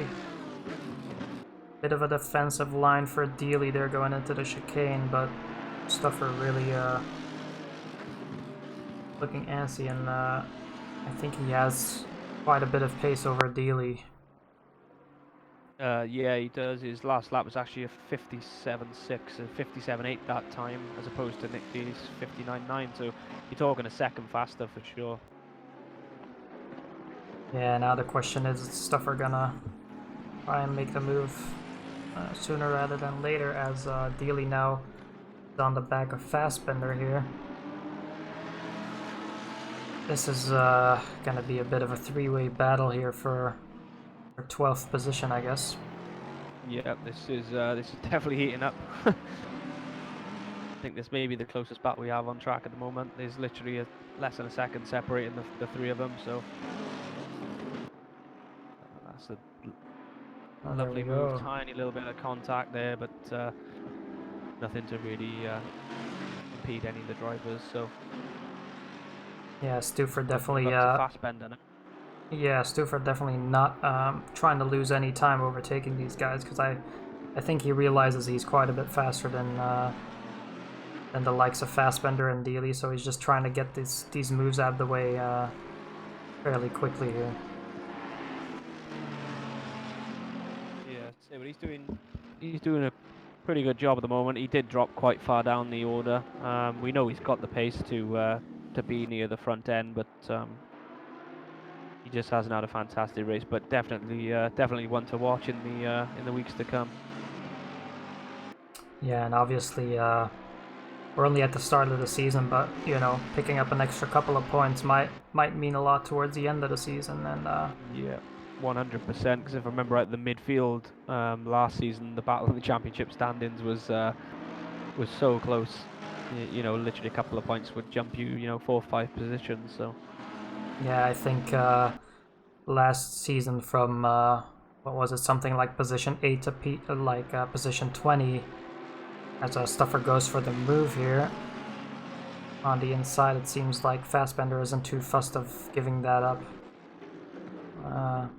Nobody may have compromised himself here now to Dealey though in the Lamborghini. So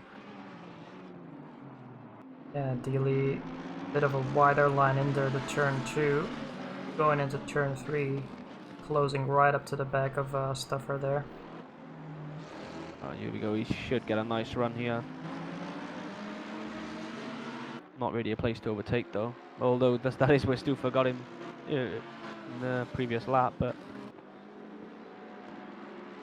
yeah, it's one of those things where sometimes even if you can just get close enough, the car in front, or the driver in front, I should say, you know, starts to feel that pressure, and they might be more inclined to make a mistake. no, yeah, 100%. It's not nice. You know, you want to be spending your time looking forwards, not backwards. But unfortunately, sometimes you do find yourself living in the rearview mirror.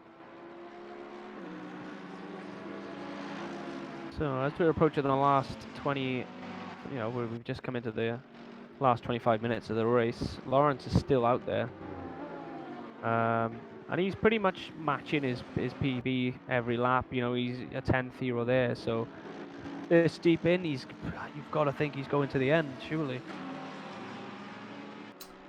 Yeah, maybe that's why we saw him saw his pace drop off a bit there, because maybe he realized he could actually make it till the end with some fuel saving. Yeah, Vincent's literally just crossed the line now to start that lap, so that's the gap. At the moment, it's it's at least pretty much half a lap almost. Yeah, it's gonna be interesting to see. Obviously, we can't tell what kind of strategy both of them are using, but I can't imagine Lawrence being 1.5 seconds slower than Erbrich on pace. So he might have just elected to switch it into a lower engine mode and just try to go to till the end. It might be a big gamble, but again, it can pay off for him.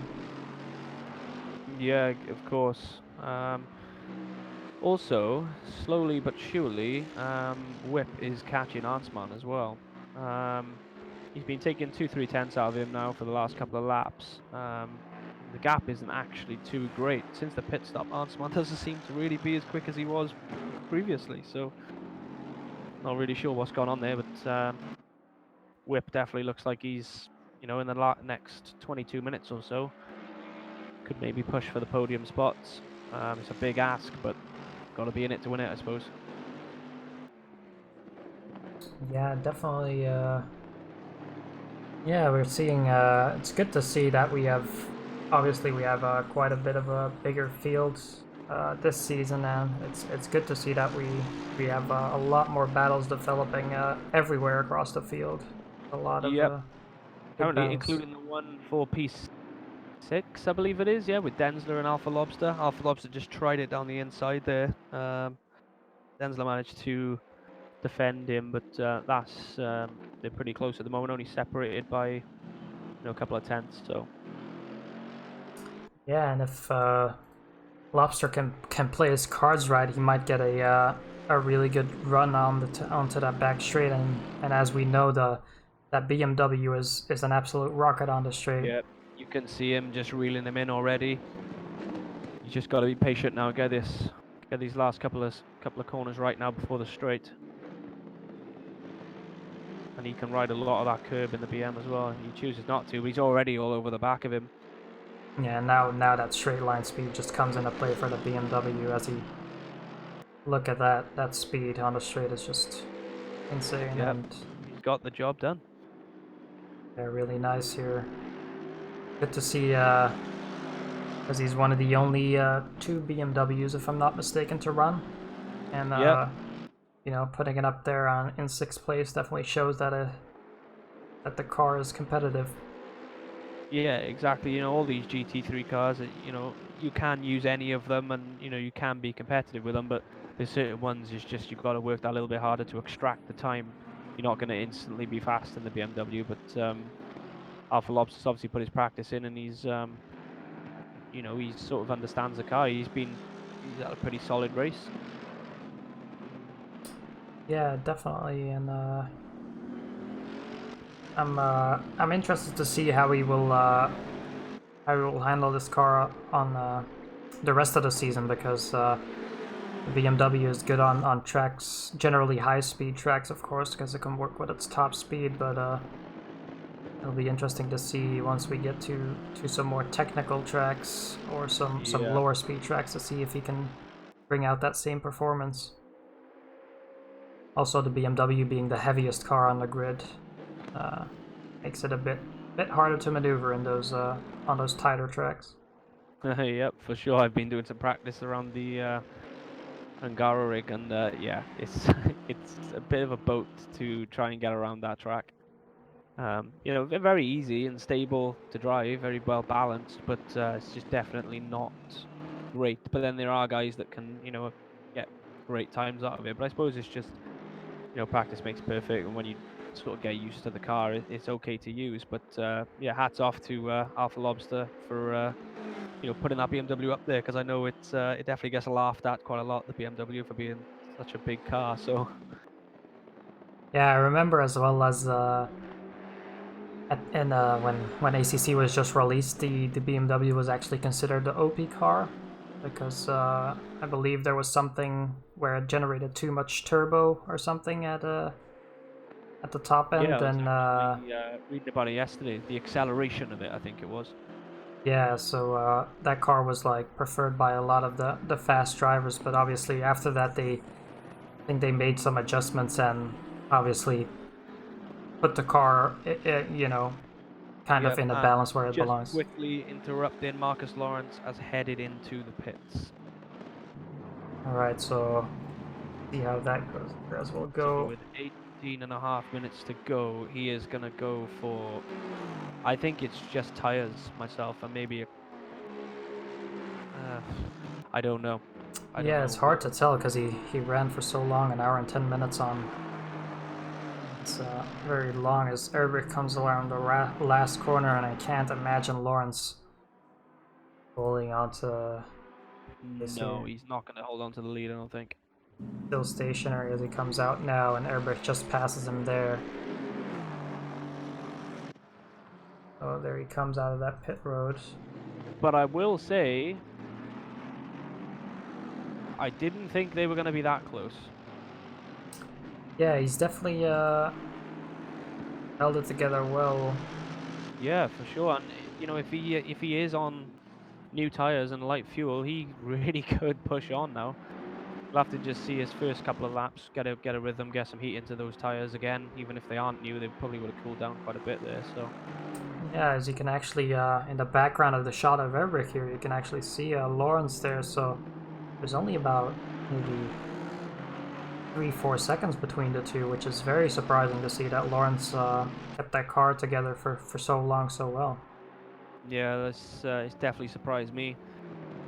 Definitely surprised me that they've managed to be that close after all that time. But oh, and I believe Stufa's just gone off again there. So I was watching Thomas Arnsman and Stufa was off on the grass. So yeah, he's not had the fantastic race, but he's done a personal best of a 1:56.8, which is sort of the fifth fastest lap we've had. So he's got it, but he just needs to iron out those mistakes, and he could definitely see himself up on the podium, this season. Let's see how Lawrence is getting on. So he's got past Ilmi Person. So this will be his first proper lap now. Yeah, it'll be interesting to see if his times are going to be any faster than before. Yeah, because Vincent's still doing a 1:55.6, which is crazy pace Yeah, in the grand scheme of things. he's insanely consistent as well with his lap times.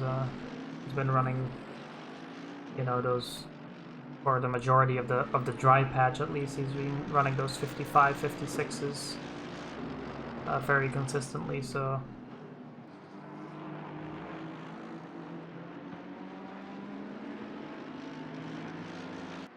Let's see what else we've got happening now. So we have got a bit more of a field spread going on.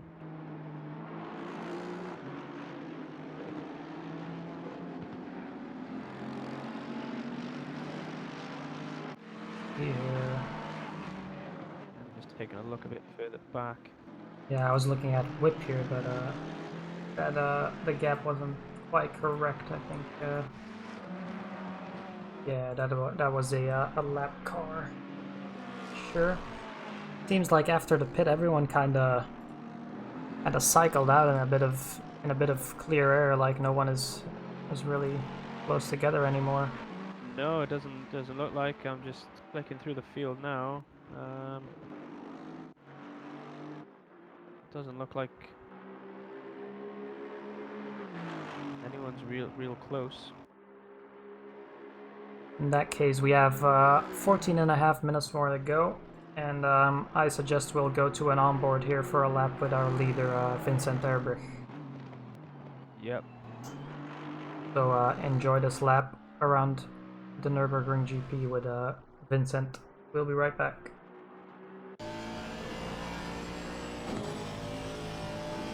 Okay, I've been messaged here. Can we read the chat, please?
Yeah, he seems really smooth. I can't help but notice on one of the cameras I'm looking at myself here, the onboard, his driver constantly fiddling with some switches there coming down the straight. So I'm not sure what he's adjusting there. Maybe brake bias or engine map or something.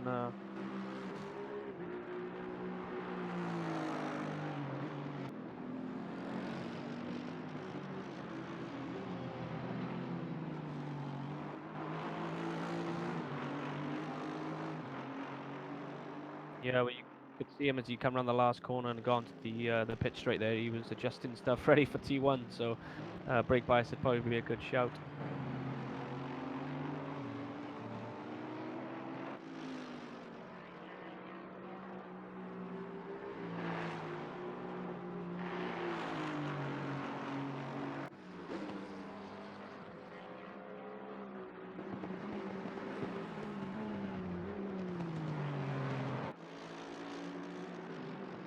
No, that is quite insane that he does that. But fair play to him, you know, to be able to mess with some switches and drive the car like that is pretty impressive. The only thing I will say that doesn't seem to have really taken off is Marcus Lawrence's pace. It doesn't seem to have improved massively. Although Vincent is 1.4 down on this lap, so maybe come across a back marker, which I think he did. But I don't think Marcus Lawrence is going to have the pace to catch and overtake Nürburgring as it stands. Yeah, it's. I mean, he took a gamble, and fair enough. He's closer than he was before, I think. But it doesn't look like it's gonna pay off in the end. But definitely something. I might be mistaken, but I think something happened to Aronsman, right? Because he's 20 seconds behind Lawrence now. Something definitely happened because he was 13 seconds slower on a lap I seen near when Vincent Nürburgring pitted as well. So not really sure what happened there, but I still think even with that time he lost, he's still a bit behind Lawrence. Yeah, But Lawrence came out behind Nürburgring really close out of the pits, but Vincent's just powered on, and as he does in his way, just consistently puts in fast times. yeah, it's gonna be interesting to see how that develops over the season, because obviously we know Erbich has dominated last season, but it definitely seems to be from this first race at least. It might have had to do with the conditions, but it seems a bit closer at least than last year. Yeah, for sure. Say the first 10-15 minutes we had that front four pack going at it. It was great to watch, but the nearest fight on track at the moment is actually for P14 with Dealey and De Connect for P14. Yeah, half a second behind at the moment. Yeah, I can see there the Connects actually run up a tiny bit wide there. She gave it a little bit more time to Dealey. Let's see at the lap times. I know Dealey ran a 2-minute flat last lap, and the Connect ran a 58.8. So I wonder if we might have missed the overtake from the Connect on Dealey. Potentially, yeah, potentially. That's what it could be. It could have been the other way around. Because it does seem that the Connect is pulling out a bit of a gap. Yeah, it does look like he's checking out. See if there's anything else going on. Yeah, the field is just really spread out over the last 20-25 minutes here. Yeah, I think the next closest fight apart from that one is probably P3, 6.2 seconds back to Whip, and we've also got 6.2 seconds back. Harvey there for P8 as well. Yeah, I guess this is coming to the closing stages here after 1.5 hours on the Nürburgring, but I guess this was the tiny bit of time we have left here before the finish. We can go through some of the people that we haven't really featured. Yeah, of course. One of them that has been trucking along in 23rd place sadly last place for Milos Jaksic in the Monte Racing Porsche. Obviously, doesn't seem to be quite finding the pace today, Jaksic, but he's staying, he's staying in it, and he's obviously trying his best. So, all the respect for him there. Yeah, that's it. If you do 5 laps, realize you last and quit, you're never ever going to get quicker on that same circuit. So he's definitely racked up some experience this race, and he'll know where he went wrong, and what he can do better next time. We see him pulling over here for another fight that is happening. That might be. Is that actually for position? I believe that was Peter Parnell and. Yeah, I don't think it's for position, that one. No, that would have just been a lapped car. Yeah, bit of inception going on there. That's a lapped car, lapping a lapped car. Yeah. Oh god. So someone else we haven't featured either is Matthias Knochel. Ooh, running. Interestingly, Thomas Altman is pitted again. Oh. You figure So that he underfueled. Whip, 3rd position. Yeah, that's a bit of a disaster for Arnsman here. He must have not put enough fuel in. Yeah, as he's out again, so he must have been running out of fuel. That is potentially Alpha Lobster. They're going to be fighting with him on the exit of the pits. I think maybe he might just get out in time. It's going to be real close. Oh, let's see here as they come side by side. Alpha Lobster gonna try it around the outside. Can he do it? No, runs a bit too wide there. Obviously, that'll be watch here as we are in the closing minutes. We'll see if Lobster can actually do something here. But man, what a heartbreak for Arnsman there after being in a solid 3rd position. He held it for so long as well, even second at some points in the race. But like I said earlier on, some people understand strategies needed. Obviously, this is the first time we've seen Thomas Arnsman, I believe. He may be quite new to the game. We don't know. But if he can hold on to P5, then still absolutely nothing to be ashamed of. But you may feel like it was one that got away from him today.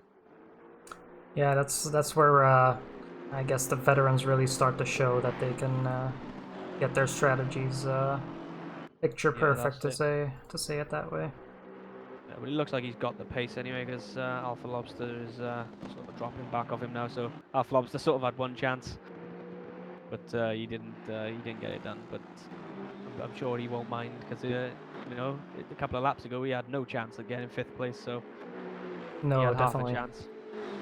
Definitely, and one else to notice here, Florian Denzler has actually ran in 4th or 5th place for a long time, but he's really dropped off in his second part of the race here. Yeah. We've also got another fight here for P9. Domi seems to have caught up. Oh yeah, Domi putting in some decent laps of the times here. Yeah, he's taken about 6/10. Yeah, and also we've got a fight a little bit further back as well for P11, Stufa and is it Pribil? I think it is in the McLaren. They're pretty close too, so they're currently going to have to move out the way for a whip as well to get past, which Stufa does exactly that. There are 2 fights through the ring there. Stufer is actually quite a bit faster than Prebiel. Oh, as he gets a bit sideways there. Coming out of that corner. But he is definitely closing up there on Prebiel. Last lap for Stufer was a 58.0, and Prebiel in the meantime was lapping about 1.4 seconds slower.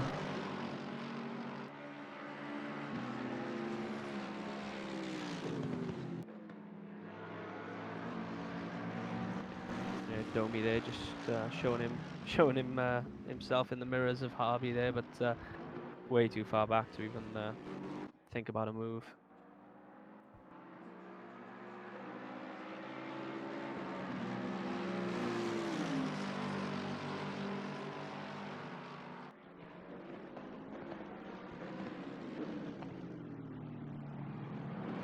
He was in the middle of this fight here. That red McLaren, that is preview. They were lapped by Whip, I Yeah, lap believe. by Whip. This fight here is for position, so that's a place to P11, and look at that run there that Stufer has got. That's quite incredible. Yeah, let's take a quick look back there. How we set that up. Going through this section here, Stufer, a really good run out of that corner already. We're in that turn 3 there. He just sets it up nicely, takes a wider entry into that corner, and has a really good run. Look at that. So a really good move by Stufer, puts him up in 11th. There we go. And as you've just heard, Vincent Erbrich is on the last lap here of 1.5 hours on the Nürburgring, and he'll be looking to close this one out and call it a very successful round.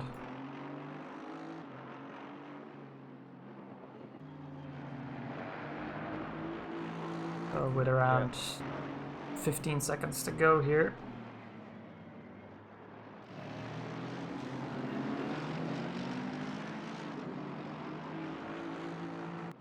Again, a really solid performance for Erbrich in the end here. And Yeah, of course, he hasn't really put a foot wrong. And if I'm brutally honest, since I've known him, I haven't actually seen him put a foot wrong. I have seen him beaten, but yeah, today he was just, he just kept his head down and just sort of disappeared. He didn't disappear as quickly as as we first thought, but he did it in the end once Marcus Lawrence come under a bit of pressure. But yeah, definitely a deserved winner, and 100%. as he actually comes in here to lap Florian Denzler, so that just shows Yeah. him lapping P7. That's no small feat.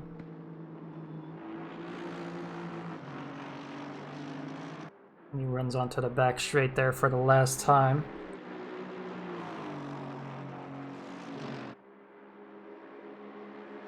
But yeah, definitely Erbrich has really developed himself, I think, over the last couple of seasons, because he used to show a bit of inconsistency, but he's worked the kinks out, it seems. And we come around the last corner here. Vincent Erbrich is gonna take his first win of the season. The leader has finished the race. There we go. And Marcus Lawrence not too far behind him.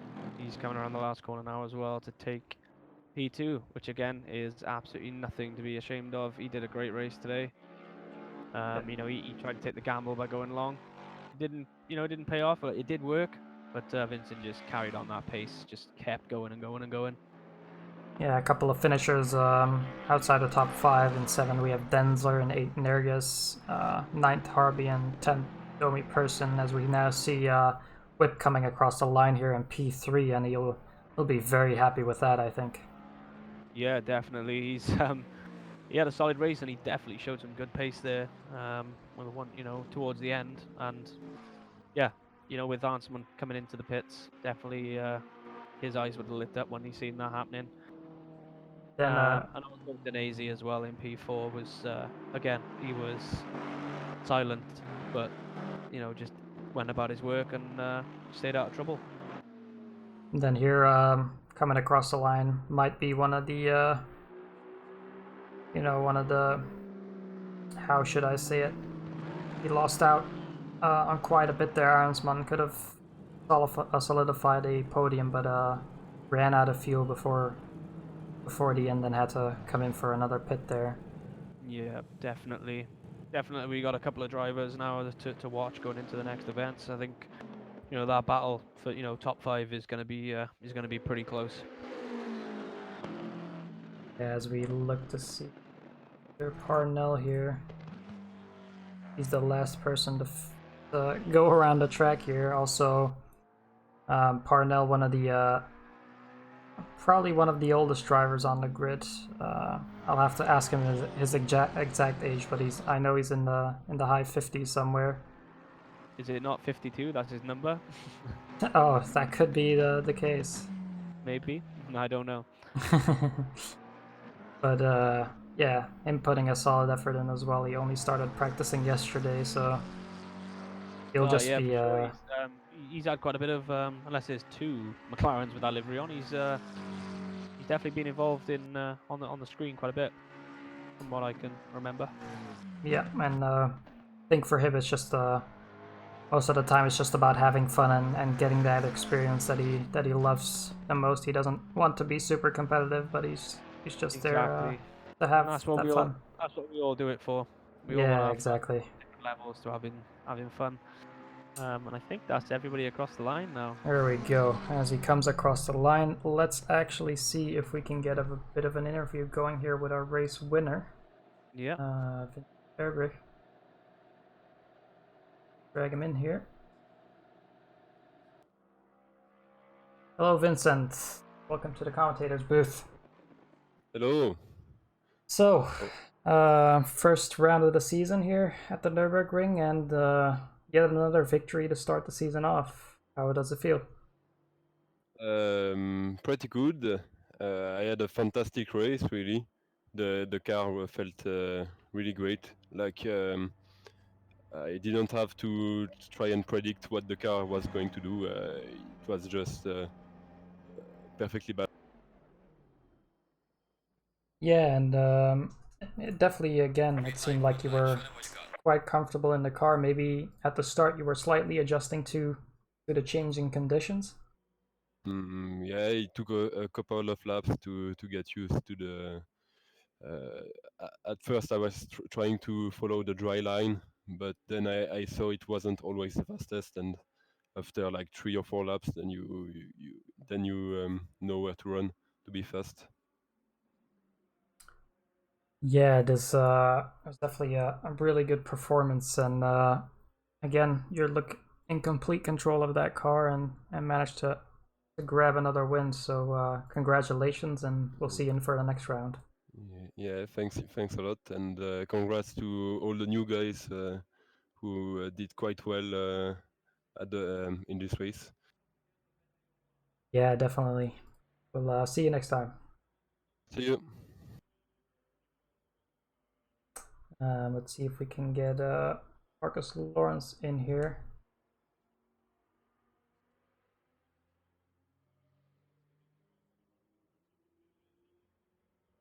Give me a second. Give you a second.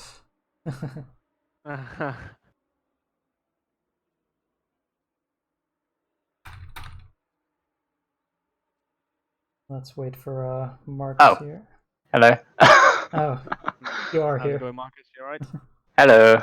Hello. So yeah, not a bad result. Are you Oh. happy with second? We're doing interviews, are we? Yep. Yeah, I got second. I think that was the best I could achieve today.